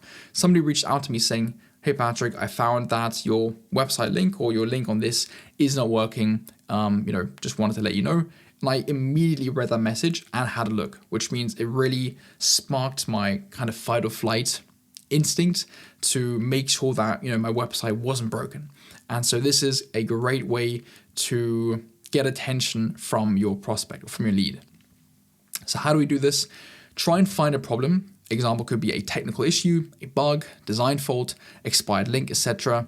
on their website or funnel of a potential client, and then make them aware of the issue by messaging them or sending them a picture, and also make sure to do this without pitching. Number 3 is once they've engaged, offer to help them out and fix the issue, or you can talk about other ideas you had for their website, again, which could be your offer and how it can help their business. The pro is it's value upfront and hyper personalized. The con is it's time intensive and it doesn't always work for every website because not all of them have a specific issue or bug. Overall pro tips for these methods. These tips are vital and will make or break your outreach efforts. These are very, very important. Just do it. Seriously, the main thing that will hold you back from starting is wanting to have the perfect message. Trust me, I was the same. But until you go to the market and actually get feedback from your leads, you won't know if it's good or not. So just start. I spent way too long trying to come up with the perfect message. And in the end, it wasn't perfect once I had the perfect message because I didn't get any feedback from the market. But the second I sent that first message, those first 10, those first 100, I got some feedback and I was able to adjust it and make it better. Track your numbers. Use a CRM such as Go High Level, again, or Bonsai, or Spreadsheet to record contacts, outreach attempts, and responses. Follow up, you need to follow up. Make sure to follow up with some social proof, system proof, case studies, or just genuine free value, because we will actually look into more of this in the 3.1 booking the appointment section, which is coming up very soon. Personalization, add personalization by referencing something about their business. So you can have a look at their website, at their LinkedIn post, at their Instagram post, and mention something that's very personal. Keep it short. We're reaching out to somebody who hasn't heard of your name before. They don't want to read 3 paragraphs. Keep it as short as possible and get to the point pretty quickly. Social or system proof. If you have any testimonials or case studies, make sure to incorporate them in your outreach efforts. And then split test out different scripts to see what differences perform better. This is really important. So do some split tests at the same time, right? Do this message, and then for the second version, change the hook, change the second line, change the value proposition. And then finally, be consistent. Outreach is mostly a numbers game, so don't give up if you send 100 messages and you haven't landed a client yet. The to-do is select one outreach method and create one script strategy, just one for the beginning. This can take 1 to 2 hours. Build your first lead list of 50 ideal clients. Can take 1 to 2 hours. Outreach to 5 leads on day 1. And then increase so you reach out to all 50 in the next 5 days, maybe even 10 days. Again, if you're doing it on LinkedIn or Instagram or Facebook, you might need to do it over a longer period of time, such as 10 days, because if you outreach to too many businesses in a short amount of time, it can be seen as spam. Then increase your outreach efforts and track and adjust to feedback. Now we come to the inbound funnel, which is how we get clients to come to us without doing any outreach. This is seriously underutilized, so please pay attention and actually implement this. So many of you don't want to create content because you feel like it's not going to work. This is definitely a longer term strategy, but the sooner you start, the sooner you will get feedback from the market, and the sooner you will get leads and booked appointments and clients. And the great thing about this is this approach not only frees up more time, but it also brings in high quality leads who are already interested in your services. Because they're already reaching out to you, you don't actually have to convince them as much as you would have to do with when you're reaching out to a client that doesn't even know you and doesn't really want your services either. But if they see you, they see your content, they see your expertise, they see your value, you've already done the selling for the most part. So social media. The vast majority of you use social media like YouTube and Instagram to consume content. I mean, that's how you found me, right? Yet only a tiny amount of you are using it to attract clients. Let's change that, shall we? Why should you create content? As I already just mentioned, it builds us as an expert, right? We're sharing our expertise, case studies, or just in general, it's a great way to build a personal brand as a web designer or whatever your services are, of course. We are building an authority in our niche. It doesn't just have to attract clients, but it also opens us up to other opportunities such as partnerships, being invited to events and podcasts. Additionally, it also builds authority when reaching out to potential clients or partners, right? If we are reaching out to clients on Instagram and we have 10,000 followers, 50,000 followers with testimonials, case studies, portfolio pieces, it's going to be a lot easier to get them on a call than if we only have a logo and maybe one picture of a website. Platforms, not all platforms work for every niche, so focus on those where your target audience spends most of their time on. which we discovered in 1.3.1, identifying your target audience in market research. So identify target audience behavior, why are they on the platform, then pick 2 platforms to focus on. Don't focus your time, uploading content to every single platform and engaging on every single platform. Take 2, such as Instagram and LinkedIn. Post there, but also engage, like people's posts, comment on other people's posts, really be seen across different posts and accounts. But you can still publish and post content to many different platforms, but again, just focus your main efforts such as engaging on 2. Leverage platform-specific features. Use features such as Instagram stories, LinkedIn articles, or featured posts to share your unique expertise in unique and engaging ways. The different platforms are Instagram, LinkedIn, Pinterest, Twitter, TikTok, YouTube, Facebook, Behance, Dribbble. I personally, again, always, it really depends on where your clients are. I personally would recommend Instagram, LinkedIn, YouTube maybe. This is just a great place to build out content, a long form content, which you can link to in your Instagram posts, in your LinkedIn posts, on your website, in your lead magnets, in your email campaign, which I'll talk about very soon. So your profile. Your profile is often the first thing potential clients see when they check out your account, of course. And so it's very important to be able to clearly communicate the value that you bring. And I would recommend making your profile personal, even if you're presenting yourself as an agency. That means having pictures of you as the logo. Even if you're a team, you could have 2 or 3 people in the logo, in the profile picture section. Unless, of course, you are a massive team and you're already established, then you can use a logo. But I would always try and make your profile, your content, as personal as you can. And that's what I mentioned with picture. Then username and name. Your username can be your agency name or freelance name, but your name should be your real name plus the business name if it's an agency. So as an example, your username could be XYZ Studios, and then your actual name could be Patrick Line XYZ Studios. Then the 3-point offer bio, very important. Summarize what you do, your guarantee or social proof, and a call to action, which should be value-based. An example could be helping healthcare professionals get more patients. That's the first line. Get more appointments or you don't pay. That's the guarantee. And then the call to action will be free training or consultation call. And then you can either have with an arrow if the link is below. Then highlight key achievements. Use LinkedIn's featured section or Instagram story highlights to showcase case studies, testimonials, or completed projects, and some extras. If applicable, invest in tools like LinkedIn Premium or verification to build trust and credibility. And some pro tips, don't focus on the amount of followers you have. As long as you create the right content and reach out to the right audience, you will be on the right track. And you reach the right audience, right? So really don't worry that you're not, getting hundreds of likes or have thousands of followers.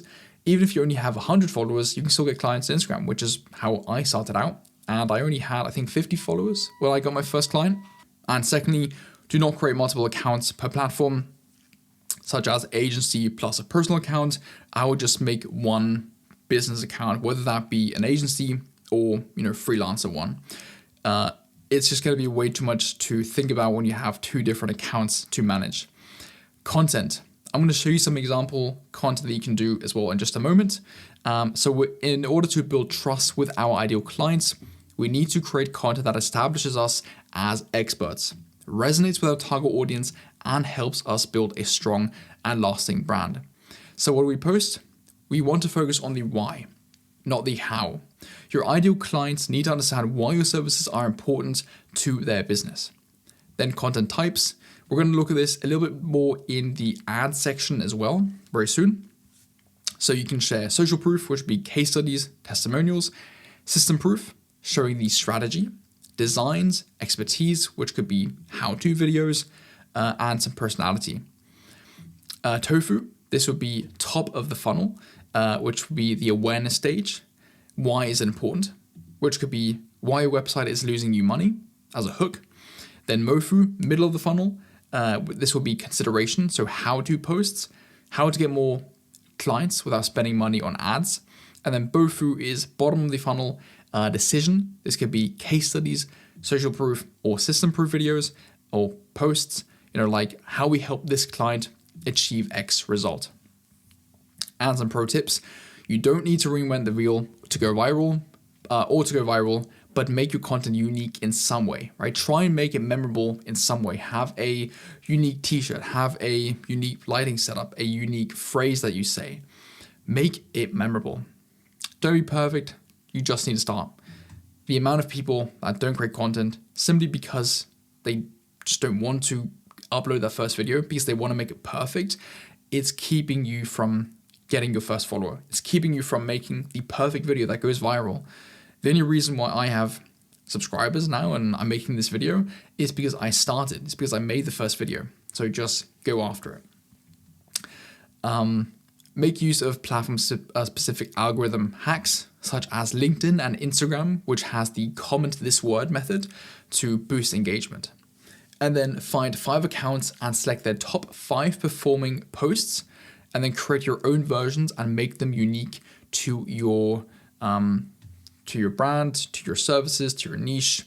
Just do not copy. Very important. So let's take a look at some examples. Tabea Design, she has a personal brand as a web designer, right? So she has some personality, she has some designs mixed in, just like mock-ups. Then we have Jan. He just posts designs, right? That's one way of doing it. Then we have Marcelo. He has 461,000 followers. He's gone viral a bunch of times, so this is a great account to have a look at what viral content you can create. Seb, he just started, but he's already gotten quite a few followers and a lot of clients through his videos on Instagram. And then Miles, this is TikTok, and he does great videos on how to, he has great videos that you can use to emulate and get web design clients yourself. Now we have tools. Screen recorder. I'm using this, the one-time screen recorder. You can also use Teller, which is the monthly version. That's also fantastic. And to edit, you can use CapCut, which is very, very popular right now. And as an example, I've created a video just for what content you can create with a really, really good example, which you can use if you don't have any portfolio or any web design clients as a complete beginner. Make sure to check that out. Now we need to turn these views into leads. Lead with value, right? So to get somebody who doesn't know us to reach out to us, we need to offer them free value. This will build trust, and then we will continue to nurture them, and then they will book an appointment. Sometimes they will book a call without needing the previous steps also. What to offer? Offer lead magnets like written or video guidelines, video guides such as VSL, free consultations, or even case studies. Make sure it's genuine value though. Get them engaged. Use comments and DMs. You can use mini chat for automations or call to actions in your posts and bio. Engage and follow up. Use stories to boost interaction with you directly. Show behind the footage scenes or footage to build some trust. And then finally, build a funnel. This is very important. Add leads to an email campaign. I'll touch on that very soon. Or CRM, where you can share helpful tips, showcase case studies, and build credibility over time. Pro tips: content is not a short-term strategy. As we mentioned earlier, if you don't get results in the first 2 weeks, continue. Don't be put down. Don't be sad because of it. Just continue to post content. Eventually, if you're doing it right, if you're improving, you will get there. Do not try and post every day when you're starting out. Set a goal of 1 post in your first week, then 3, then 5, then 10, and so on. And being on camera will definitely help build trust, but it isn't necessary. If you are nervous about recording yourself, do some practice videos. Just record yourself, watch it, but don't upload them. Then we come to the SEO strategy. So we just had a look at content. Now it's an SEO strategy for inbound funnels, for inbound clients. SEO is a powerful long-term strategy for building inbound leads. It does still work in 2025. And we also have a free SEO crash course in the pro group. and it ensures potential clients can find you when searching for relevant services. So we'll take a look at your website, for example. Make sure your website is SEO optimized and include additional service pages, plus write blogs that answer questions your target audience are searching. Your target clients are searching. Because these can then also be turned into content pieces or posts for other platforms such as YouTube, Instagram, LinkedIn, etc. Guest blogging, publish articles on other platforms like Medium, LinkedIn, or industry-specific websites that link back to your website.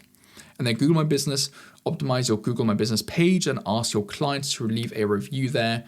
This can again be great to enhance your Google My Business ranking. And also, you can use a virtual office to register your business in cities without actually needing an office physically there. So I can register my business with one of these virtual offices in the center of London, even though I am 3 hours away or 2 hours away. Then we have platforms. So being on freelancing platforms like Upwork, 99 Designs, and Contra can provide another stream of inbound leads, especially if you're just starting out or looking to expand your client base. Again, Contra is a great one that I think a lot of you don't actually know.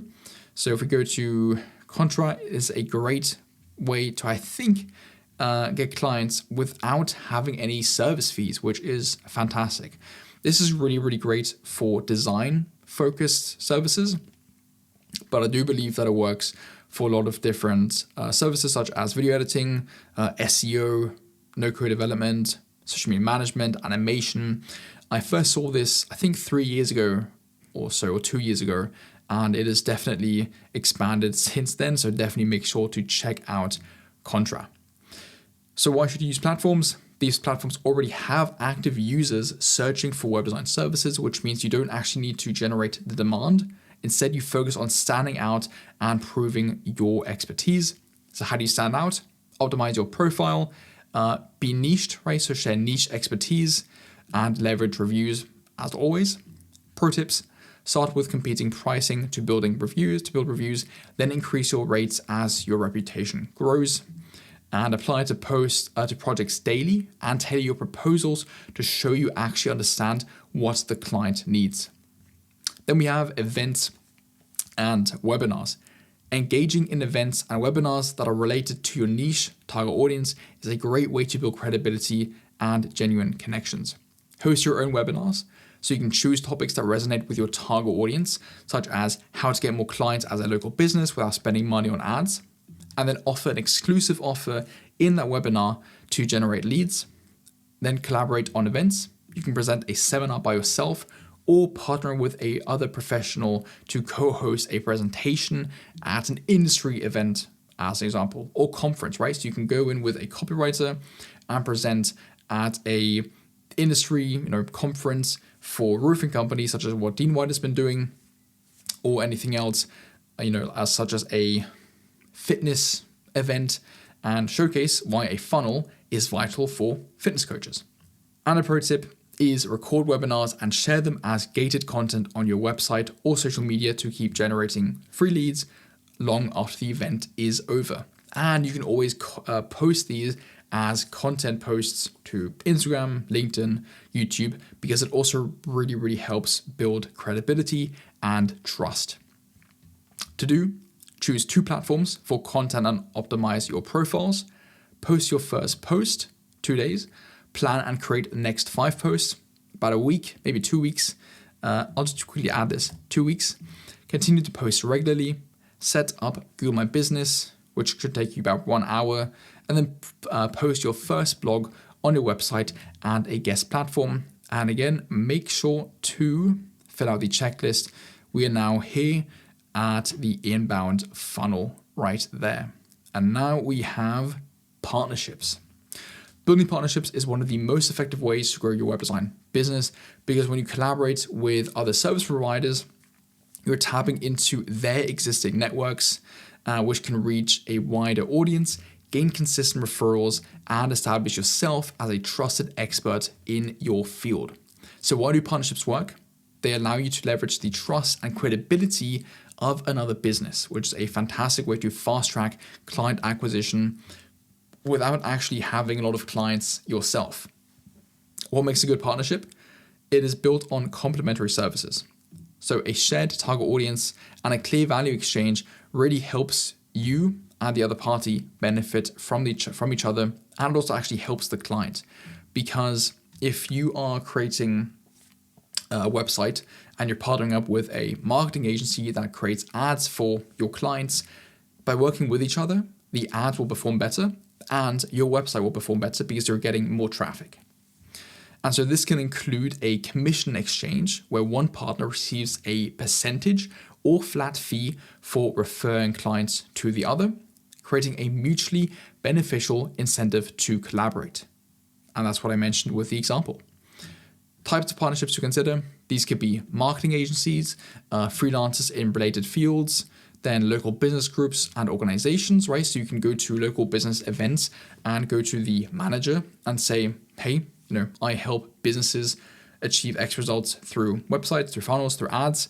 If we build some sort of partnership, if I'm able to present at an event and I get some clients, you'll get a 10% fee of the project, for example. And then also platform-specific opportunities. You can partner with SaaS providers, CMS platforms, or tools like Shopify and Webflow, and be seen as an expert, because you can apply to be an expert for different platforms. And that really helps build credibility and, again, trust. So how do we build partnerships? First of all, we need to identify potential partners, research and qualify those leads, reach out strategically, showcase your value, and propose a trial collaboration, and then also define the terms and set expectations, right? So make sure to establish how the referrals will work. Is it going to be a commission-based system or a set fee system? Then what services will you provide for their clients, and what services will they provide for your clients? And then also clearly communicate how you're going to be communicating, right? Is this going to be via email? Is it going to be via WhatsApp? Via always booking in a call on Calendly or so every 2 weeks to seeing how your projects are going and how you can help each other. Build a mutually beneficial system, right? Making sure that everybody receives the same value. You're going to get a commission and they get a commission, or you get a client, they get a client.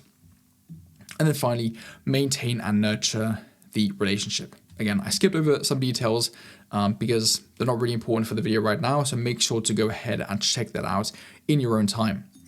And then we have research potential partners in your niche and create a list of 10, which would take you 2 hours. We can do that as an example. So if we're reaching out to copywriters, we can go to Instagram and search for copywriters. There we go. Let's have a look. Copywriter and copywriting coach. Copywriter for photographers, website and launch copywriter. Let's have a look. Let's make you more money with your words. Founder of copywriting for creators. Okay, cool. So, and she has a personal brand, which is fantastic, which means she might have a big audience to tap into. Let me just unfollow her again and follow her, because one thing you can do on Instagram is then look at similar accounts. So here we go. We have Squarespace website templates. Okay, copywriting coach, wellness copywriter. Let's have a look at another copywriter, ghostwriting, content writing. So here we go. We can potentially find some more partners by following one good partner. And now we have paid ads. Paid advertising can be a game changer for scaling your business because unlike organic methods, ads allow you to target your ideal clients very, very specifically and directly, generate quick results, and control the volume of leads coming in. But of course, it does require a clear strategy to work well, and also you need to have the available funds to invest. So who should use paid ads? Paid ads are great for automating lead generation, but might not be the right fit for every stage of business. Let's determine if ads are the right next step for you. Establish foundations. So this works best if you already have a established foundation, which means you have a clear niche, defined services, polished portfolio, client testimonials, and a proven track record. This doesn't mean that you can't use ads if you don't have any of these, but it definitely is going to help. Consistent revenue stream. If you're making, a decent amount of money every month that you can invest into ads, you're not going to, bankrupt yourself. That can definitely help you. Clear systems in place. Ensure you have a solid system for handling inquiries, onboarding clients, and delivering services, because ads can very quickly generate leads. So being prepared is definitely going to help you with this, that you're not going to be overwhelmed. Scaling beyond organic growth. If you've already, seen some success through organic content, then ads can be the right next steps for you. But also know your customer. So having a clear customer avatar can enhance your ads performance significantly, which is why completing the 1.3 market research module is super important for precision targeting. What platforms can you use? Not all platforms are the same. Facebook and Instagram ads. These are ideal for showcasing visual projects like case studies, designs, or testimonials. Use targeting options to reach business owners, startups, or specific industries, and leverage retargeting to re-engage website visitors or social media followers. LinkedIn ads, great for B2B web design clients. Target decision makers by job title, industry, and company size. Right, LinkedIn is very, very personalized with its targeting, which is fantastic for us. And there you can promote lead magnets, for example, like a free consultation, or guides for better conversion rates. Google ads, best for targeting user actively searching for web design services. And you can focus on local or niche specific targeting with specific keywords. And then YouTube ads, these are perfect for demonstrating your expertise and building trust through video, especially long form video. To be honest, I probably wouldn't really recommend doing YouTube ads as a web designer. I think you should focus on LinkedIn, Facebook, and Instagram, potentially Google. I think Google can be a little bit competitive. So I think your best bet is Instagram and Facebook, and then LinkedIn as well. So how do we create an effective ad? This is very important. And this is a great way to create some content for your inbound funnel as well. To create ads that resonate with your target audience, we need to understand where our clients are in their journey right now. And so there are a couple different awareness stages that they could be in. So the first one would be unaware. The potential client doesn't even realize they have a problem or need a solution. The goal of this ad is to capture attention by sparking curiosity and highlighting an issue they might not have considered. Educate and create awareness of the problem, which is a great way to add them to your funnel. An example could be, your website might be costing you clients, and here's why you don't even realize it. Again, these are great for organic content as well, so make sure to use this kind of structure, this framework for general content. An example could be, are your competitors taking your clients without you even knowing about it? Find out now. And then finally, the ad creative could be a thought-provoking image, stat, or question to grab attention and encourage clicks. Call to action could be a free resource or a quiz that subtly introduces the problem, such as take our free website health check to uncover hidden issues. Fantastic. Again, this is just a great lead magnet overall that you can use as organic content, SEO through your website. The second awareness stage is problem aware. The potential client knows they have a problem, but hasn't yet identified the solution. The goal of the ad is to highlight the problem and demonstrate your understanding of their pain points. Examples could be struggling to get new customers from your website, or why most websites fail to convert visitors into leads and how to fix it. The ad creative could be showcasing a before and after scenario with data or visuals that emphasize the consequences of ignoring the issue. And by the way, I am going to show you how to find ads in just a moment, because I know a lot of you are looking for that. Like, how do I actually find examples of ad creators? I will show you with some great tools. The call to action would be a free resource or consultation. And then finally, the final awareness stage is solution aware. The potential client understands their problem and knows a solution exists. They're evaluating different options, including your services, but they need clarity on why you are the best choice. The goal of your ad is to educate your audience on the unique value you provide, address potential objections, and build trust. Focus on the benefits, results, and social proof to establish credibility and differentiate yourself. Examples: looking for a website that delivers real results? Here's why businesses choose us to boost conversions. Or ready to revamp your site? Discover how our proven strategy helped, business 3Y increase leads by 40%. And the ad creative could be testimonial, client success stories, or comparison visuals showing your edge over competitors. And then, of course, call to action is, again, schedule a free consultation call or download our case study to learn more on how we helped businesses like yours achieve X result. Now, before I show you some of the pro tips, I do just want to show you the example ads. So here we go. We have Facebook ads library, AdFolio, and Foreplay. I'll show you Foreplay because this is the best one. So here if we go to Foreplay, again, all the links are in the document, and we search for websites. Here we go. We have website ads. It might take some filtering, some fine-tuning, some adjustments, but here we can have a look at some ads that people, web designers, are running. Here we go. We are looking for 10 landscaping companies who want a free website design. Trustpilot 5-star reviews. WordPress website. This isn't really great. We build websites. Let's have a look. What if your website could attract clients on autopilot? This is Rodana. She has a great Instagram page, by the way. Or the ad library. If we already have a specific business in mind that we know has been running ads, we can go to the Meta or Facebook ads library and have a look at all of their past ads, such as this one through WebTech. Upgrade your website, right? This is one example. So these guys showcase before and after pictures as their most frequently used ads, which is probably what has been working well for them. Now let's have some pro tips. Having a clear offer is very important. Test and optimize, right? Make sure to run A/B tests on headlines and copy and visuals. Targeting. Most conversions don't happen on the first interaction, just like outreach. Use retargeting to stay top of mind. You can use tools like the Facebook Pixel or Meta Pixel. Don't overspend, start small, analyze data, right? You don't want to be spending too much money when you're not even optimizing your ads. Benchmark, compare your results against industry standards. And then landing pages, consider creating dedicated landing pages for each campaign to maximize conversions.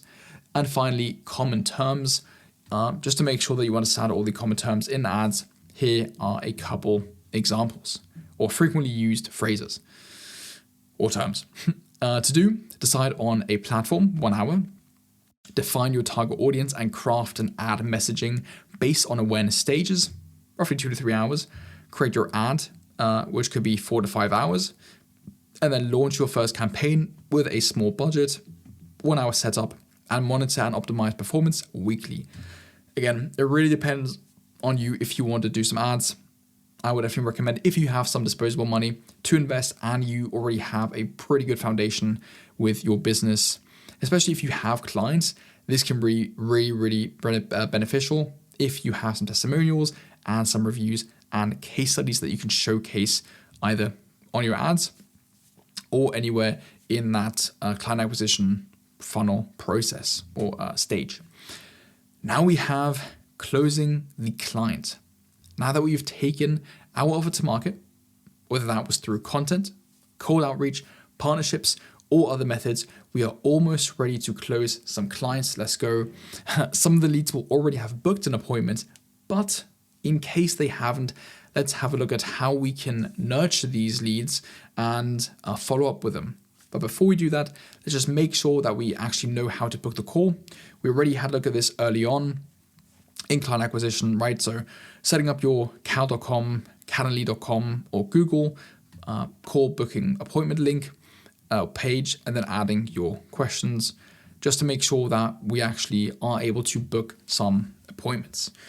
All right, booking the appointment. If our leads haven't booked a call with us yet, it doesn't mean they're not interested. Sometimes they just need a little more nurturing or motivation to take the next step. And by the way, in this closing the client, we're going to be looking at the 2 sales calls processes and what questions to ask and how to actually present your strategy and the proposal SOP that we created earlier to the client on the sales call to close the client. So number 1 is follow-ups. This is the first method of 3 on how to get them to, actually book in the call. So follow-ups.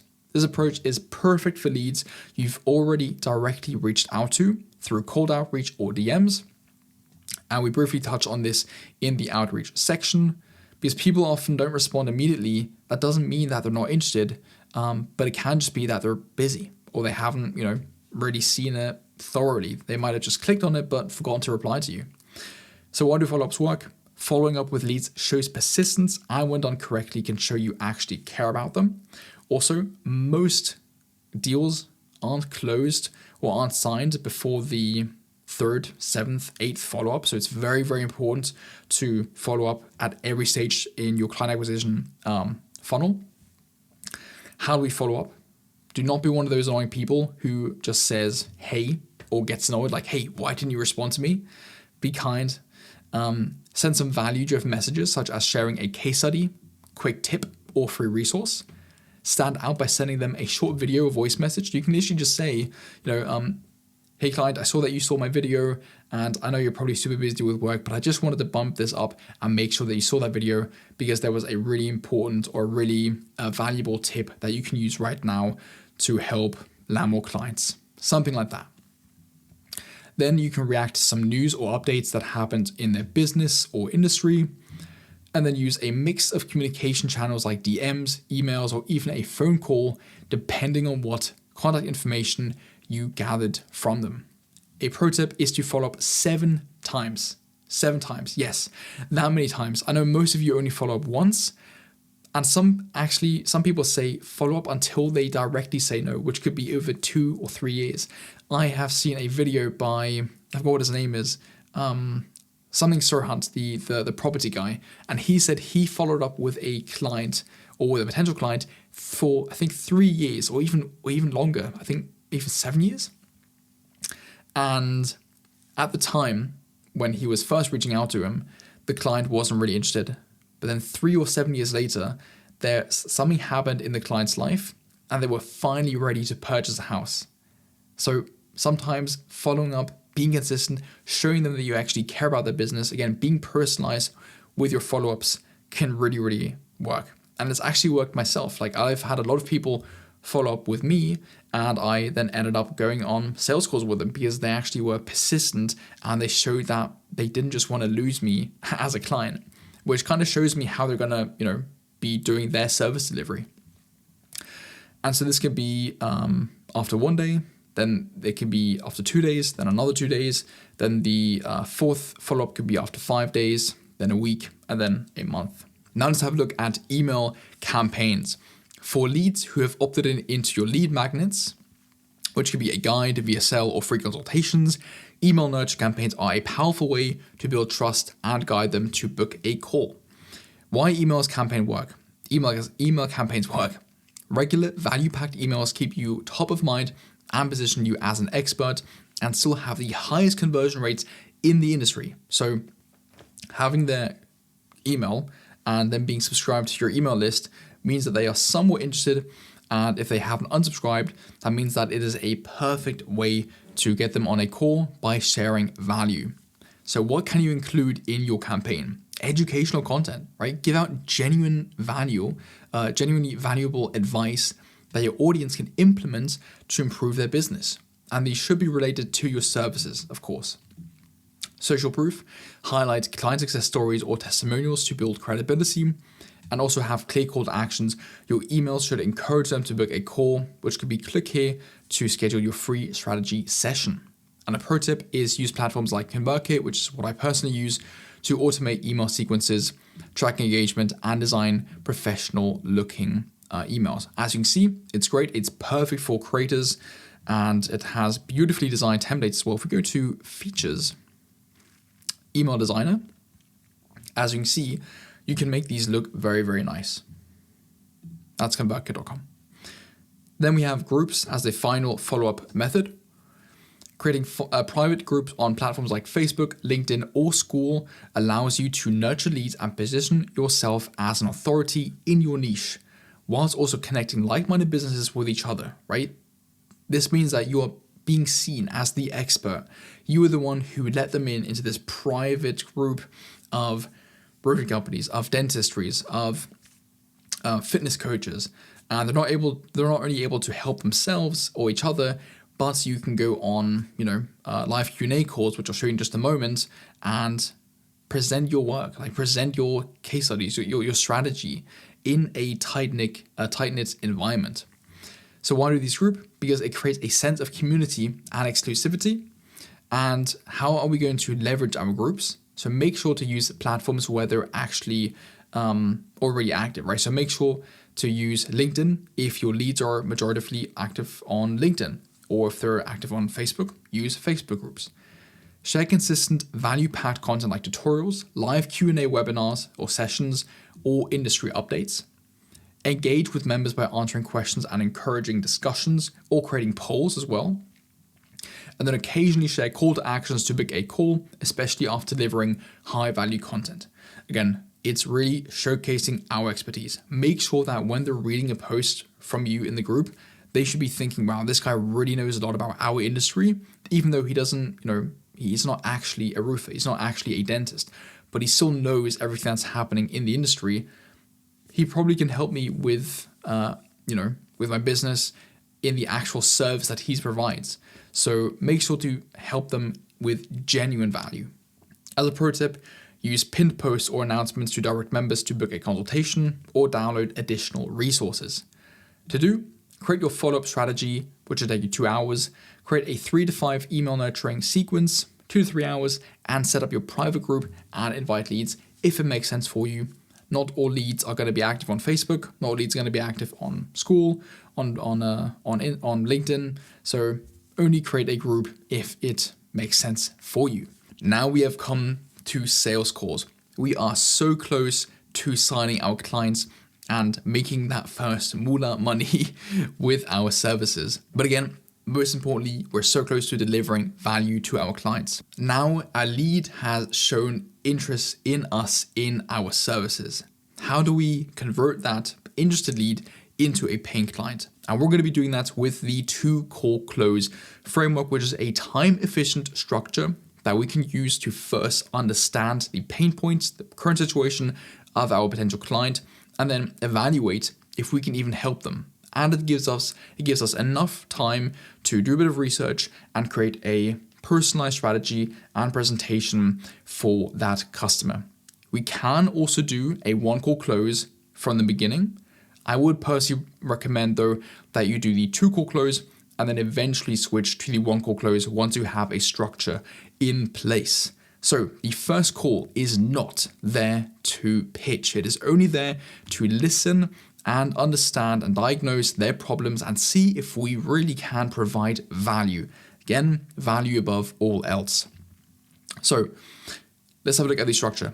First of all, we need to build or establish rapport. Let's start off with a casual, friendly conversation to build a connection. Keep this under 1 to 2 minutes, and then briefly reintroduce yourself, focusing on what you do and how you help businesses like theirs. Not everybody who is on this call has, seen your email, has seen your call DM, has seen your content. Some of the people on the call, if it's one or more, might not even understand why they are on the call. So you need to make sure that they understand who you are and how you help their businesses.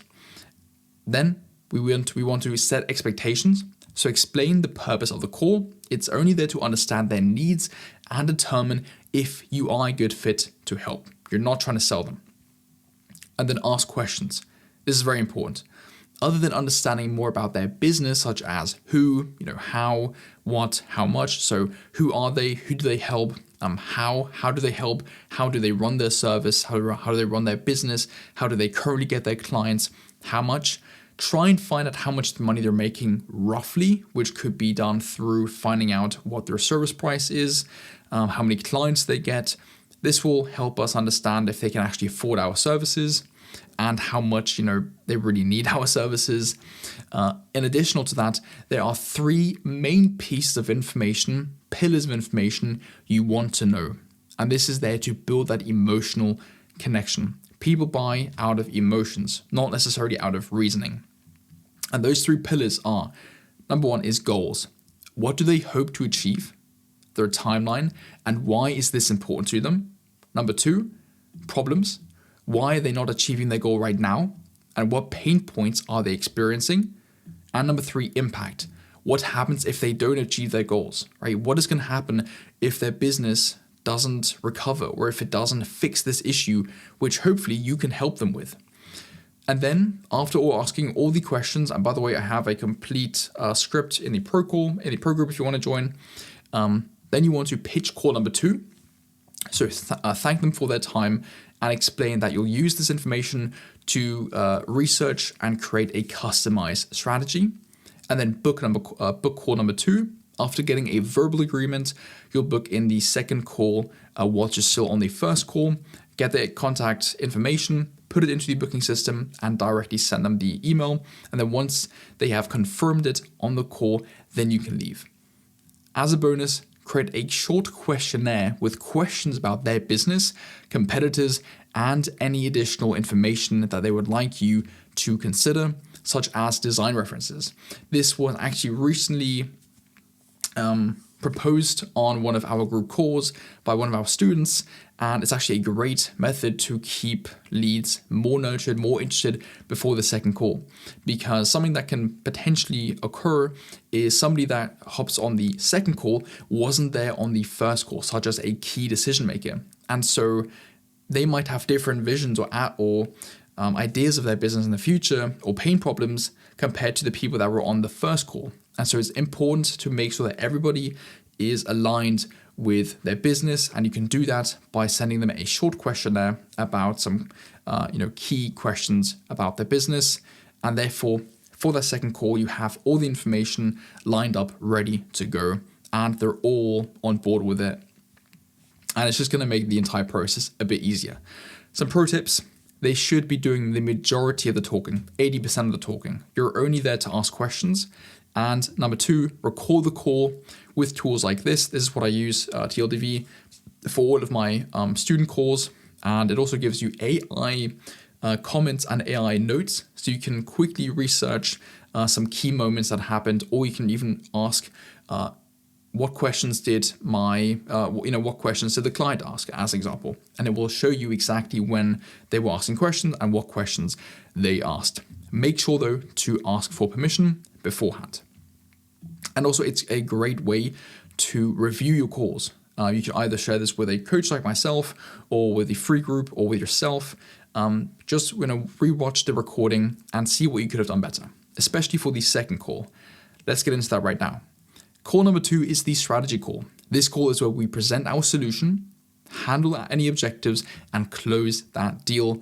It should take you around 30 minutes, maybe 40 minutes, maximum an hour. Before going on the second call, you will want to research successful competitors and see what makes them succeed online, if you haven't already done so, in 1.3 market research in that section, or even in the SOP/proposal section. And then adjust your proposal accordingly to your client, which means changing the title page, changing some pain points or some goals they have. And I'll get to that in just a moment. So number one, the structure. Recap call number one. After establishing basic rapport on the second call, we'll want to recap the three main information pieces: goals, problems, and impact. So you can say something along the lines of, I just want to make sure that I completely understand, what we talked about on the first call. And then you can say that, as I understood, your business has been doing X, Y, and Z, but currently it's facing some challenges such as Y, and ideally in the next 3 to 6 months, you'd want to get to position X, but currently X, Y, and B is holding you back, blah, blah, blah. Then you'll want to present your research. Share the research you've done on the competitors, highlighting what sets them apart and contributes to their success. This will show the client you've put a lot of time and effort into understanding the business. You can also do this separately or add this to your proposal so everything is in one place, right? So as we talked about earlier, using Bonsai, for example, you can create a proposal, add your strategy in SOP, which I'll talk about in just a moment. And then in the beginning, You can present some basic market research with competitors, which means that the client now feels seen, right? Because you're directly connecting their competitors to them. Then you'll want to present the strategy and proposal. So here you'll present your unique strategy, which you created in your SOP and proposal section, and make sure to position your services as the bridge between their current challenges, right, which we just talked about here, problems, and desired outcomes. And this is where you show clear deliverables and timeline. Now, very important, before you show them the price, ask if they have any questions, and then, as a final question, ask, other than the price, is there any reason you wouldn't want to go forward with this? In most cases, they will say no, or they might have another question. Once you've answered all the questions and they can say, no, other than the price, there is no reason I would not want to go forward with this. Now, the only valid objection they could have is the price, which makes the objective handling process so much easier. And now we come to objections. The client might have some objections, which is where you would want to create a list of possible objections and how to handle them, right? So this could be through, I need to think about it, or I need to speak to my partner, or it's too expensive. Pre-research, come up with some objection, handling terms or phrases that you can write down. So when you're on the second sales call, you can quickly have a look and say, oh, no, that's your problem. I got this, right? I can easily object to this and get that client to sign. Obviously, coming at it from a place of value. You're not trying to scam the client or get them to pay something that they don't actually need. You genuinely want to help the client succeed. Then get paid. To close the client, you will want to get paid on the call. So have a Stripe invoice ready prior to the call. And ideally, the client will sign a basic contract, which could be in the proposal, which we created earlier, before the payment is complete, to ensure that everything is legally binding, such as payment terms and timeline and deliverables in a very small basic section. And then depending on the service/package you're providing, you'll want to get a deposit before you start working, again, which could be 25 or 50%. Pro tips, again, use tools like Bonsai to create proposals, contracts, and invoices. Focus on value focus on value and how your services solve their problems. Then focus on their goals and use their own words to emphasize how your solution fits. Build urgency by highlighting the risks of not taking action. Be confident and assume the sale. Do not leave the decision open-ended. Make sure you get a yes or a no on the call, but it should be a yes. And then record the call, as I mentioned earlier, and then bring it to a coach or mentor like myself to get some feedback. To do, create the list of questions for your discovery call. This should take you 1 hour, or you can join the pro group and get them all for free. Well, not for free, but get them in a structured document. Create a rough script for the strategy call. This should take you around 2 hours. Practice both calls several times. And if you haven't done so yet, set up your templates for proposals, contracts, and payments. What to do next? Congrats. If you sign a client, well done. Celebrate the win and move on to onboarding them smoothly. That's the next section, which we will go over next. If you didn't close the deal, don't worry, don't lose heart. Follow up with a thank you email and offer to stay connected through your email list or social platforms for future opportunities. Sometimes the timing just isn't right, and nurturing the relationship can lead to a deal later on. So nurture with value and testimonials and case studies. Service delivery. We're almost there. We've almost completed the complete client process. We completed the foundation, we reached out to clients, and now we have closed a client on a sales call. Well done. It is now time to do the most important thing of why we created a web design business, to actually create a website, to actually deliver the service that we're providing. And so again, whoop, whoop, you've closed the client. Well done. Now, everything that you set up so far, from crafting your offer to closing the deal, we are now ready to deliver some awesome results, some real value. Let's have a look at onboarding. And after that, we're going to be looking at service fulfillment and outsourcing. So, onboarding. A smooth onboarding process is the foundation of a successful client relationship. It sets the tone for the project, aligns expectations, and ensures all necessary information and assets are gathered. Regardless of the tools you use, the goal remains the same: to make the client feel supported, informed, and confident in the process. So, tools and software. Before we look at how we onboard our clients, we'll need to decide what tools we use to do so, which will depend on personal preferences and available funds, of course. Again, Hello Bonsai is fantastic. It's one of the best platforms out there. It's robust. It has everything that you need. As you can see, client management. It even has client portals, financial management, right? And project management as well. I would definitely make sure to check this out. It's fantastic. And it has, again, CRM, proposals, contract scheduling, forms, time tracking, task management, collaboration, client portal, budgeting, invoices, everything. And also a ton of templates right here. Then we have Go High Level. This is great for automations and just general running your business. Again, 30-day free trial with that link. And I would, in general, maybe try and use Go High Level. If you're not going to use it for the services of your own business, use it to manage your own CRM, use it to manage your own lead and reactivation and nurturing campaigns. Then Notion is for free, so you might as well use that as well. There's probably going to be a template coming out in the near future. Then Client Manager is pretty new. If you join the Pro group, the Web Agency Accelerator, then you actually get 40% off of Client Manager because we have a deal. And this is a great tool. Again, it's pretty new, but it's a fantastic low-cost option that you can use as well. So the process. Overall, the process is going to be very similar depending on what tool you use. Obviously, the very small integral details will be slightly different, but overall, the idea is the same. So Client Portal. Once you've chosen your client onboarding management tool, you'll want to set up your project and client portal, which is where you'll collect all the information and keep track of progress along with sharing updates with your client. This will make it seem very professional, by the way. Then contract and payment. Before you begin with the project, you'll want to ensure the client signed the contract proposal and made the initial payment, so deposit. Communication. Make sure that your communication channels are set up, which are the ones you're going to be using to stay in touch during the project, whether that be via Slack, WhatsApp and Messenger groups, client portals, or simply via email. Then a welcome email. Send a warm welcome message that includes a brief overview of the project timeline, how you're going to stay in touch for the duration of the project, and the next steps.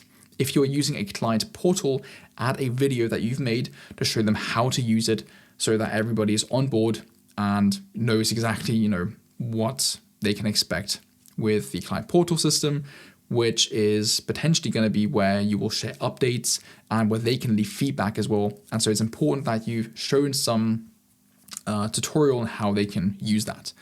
Then the onboarding form, very important. Create an onboarding form questionnaire with your chosen tool or gather important information about your ideal client, about your client. This information will depend on what service you're providing and what type of business the client is running, of course, but questions can include: why does your business exist? What is the story behind your business and the core values that drive you? Do you have a mission statement or tagline? What's your key message? Who is your target audience and what problems are they facing? Plus a lot more, such as frequently asked questions that your customers ask and some more. Again, I have a complete list in the Pro group. Just make sure that you collect all the information you need to complete the project. So this will probably be a lot on services, on the history of the client, of the business. So again, really make sure that you're collecting all the information that you need to create the copy, to create the visuals, etc. Then you can create a kickoff call. Schedule an onboarding meeting with your client to briefly go over the onboarding form.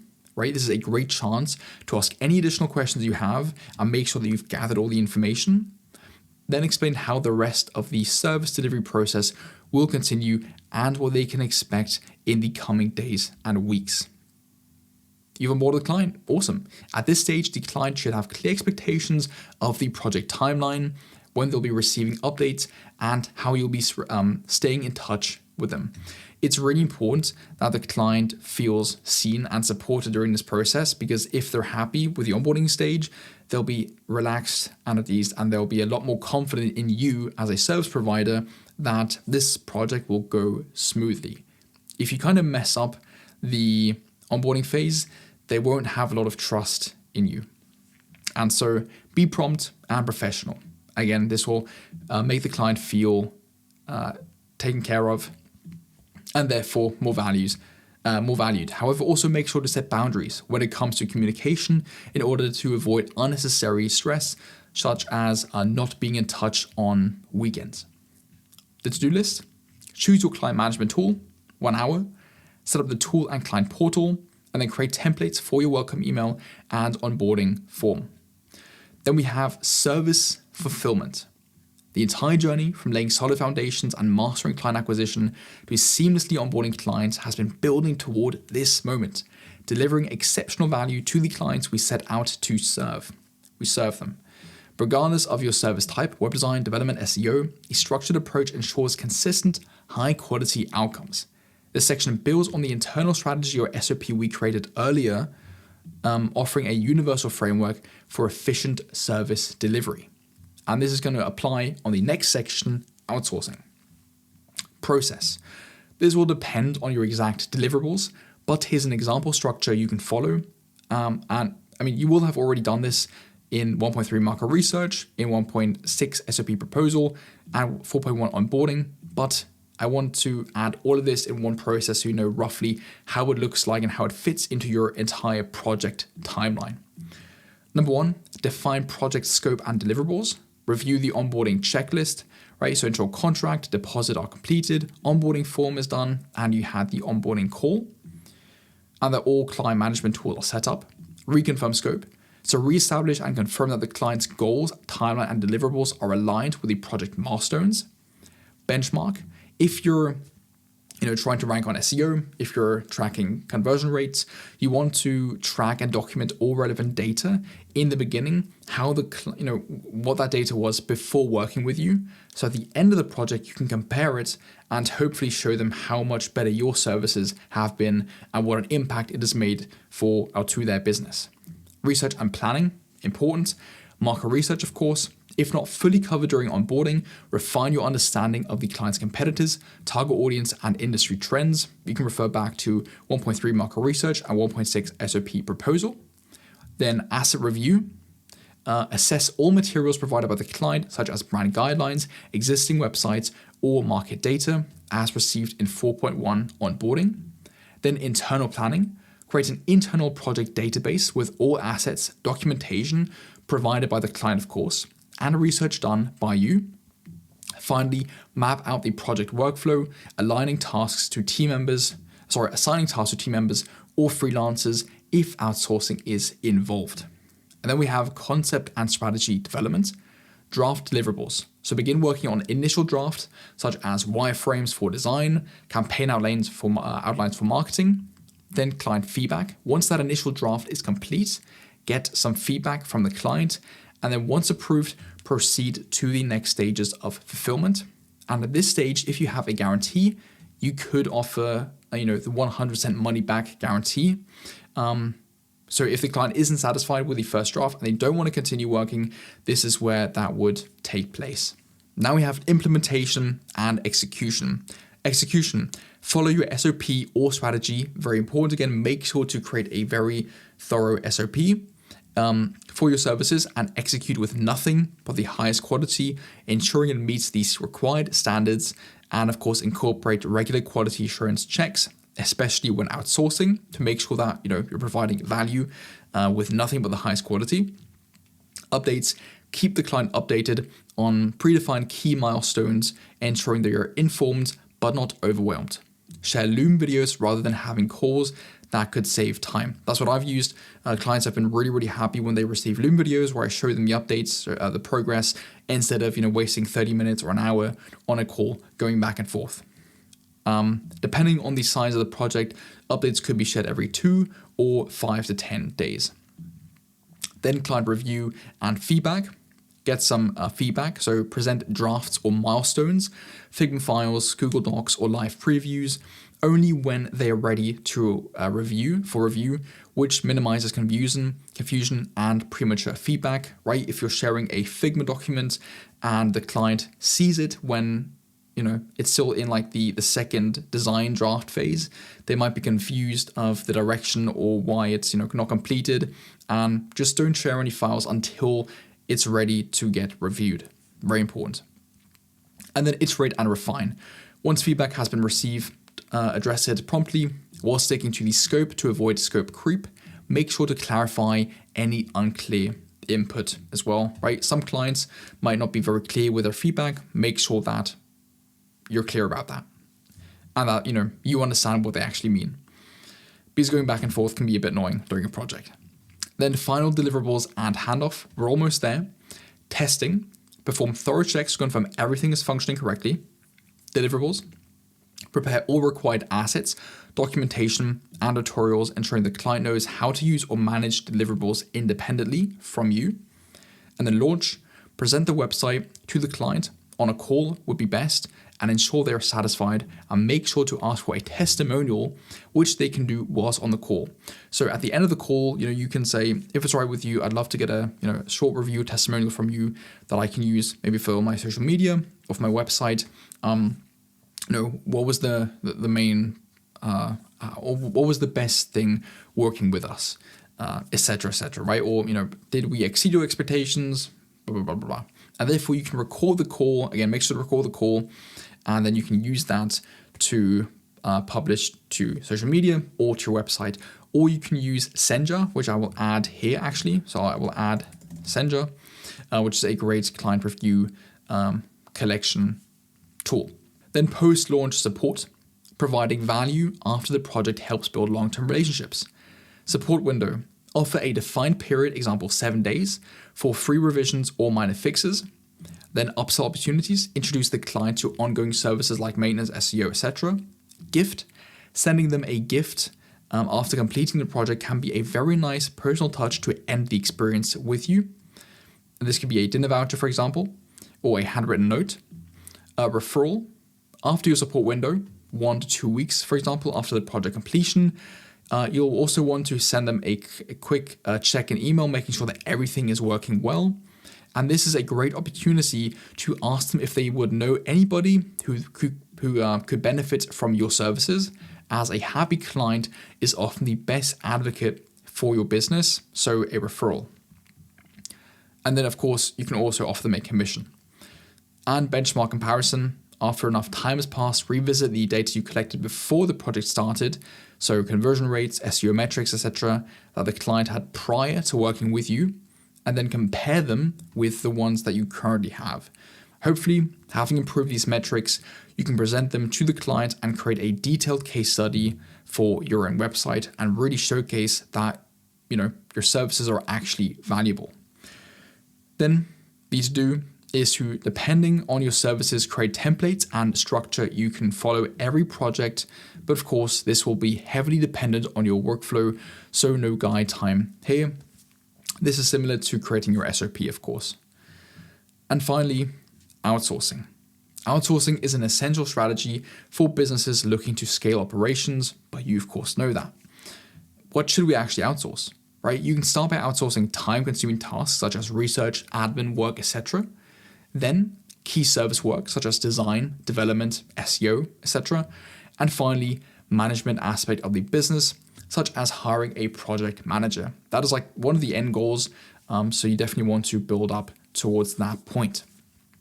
And that is where we then work on the business, not in the business. So how do we find talent? Finding talent can be difficult, but here are a couple places you can do so. Groups. Use groups such as the Free Web Agency Accelerator or the Pro Group. I've actually had multiple members work together in the Pro Group because they had similar services and similar niches. So again, groups, smaller groups are a great way to find like-minded people and use their expertise and potentially even build partnerships. Then platforms. You can use trusted websites like Upwork, Contra, Legit. Let's go to Legit quickly. Here we go. So there are multiple different services you can use Legit for. Then Fiverr, of course, Fiverr Pro, which is what I would recommend instead of Fiverr. And yeah, like we said, Upwork. Or socials. So use Instagram, LinkedIn, etc. to search for freelancers. Or once you've built a brand, you can create a post saying we are hiring for a new SEO expert, for a new web designer, apply to work with us. That's a great way to use your personal brand as well. Some best practices: roles and expectations. Provide detailed briefs such as an SOP for each service, outlining scope, deliverables, deadlines, and expected quality standards. Then trial. Make sure you begin working with a client project. Before you begin working on a client project, test out different freelancers. You really want to make sure that you have a good freelancer before you actually work on a client project. So create a mock project and send it to 2, 3, 4 different freelancers. It might cost you a little bit of money, but it's definitely worth it. Tools: invite them to the same client management tool, of course, which you can use again with Bonsai, Notion, Go High Level, and Client Manager. And then build relationships.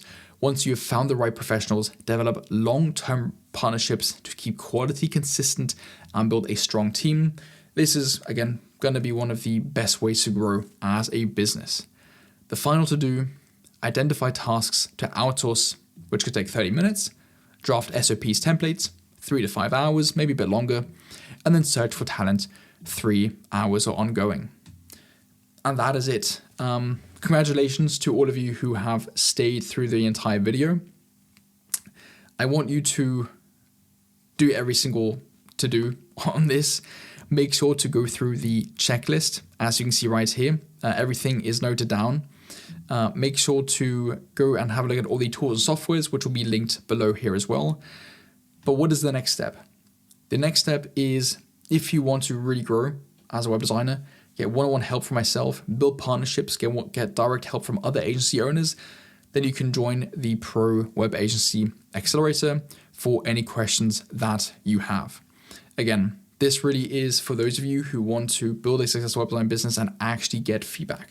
This isn't for people who just want to join, ask 1 or 2 questions, watch some content, and not be proactive. This is for people who want to join group coaching calls, hop on a one-on-one onboarding call with myself, ask questions, get a roadmap, help get a step-by-step plan in place for them, and actually execute on that.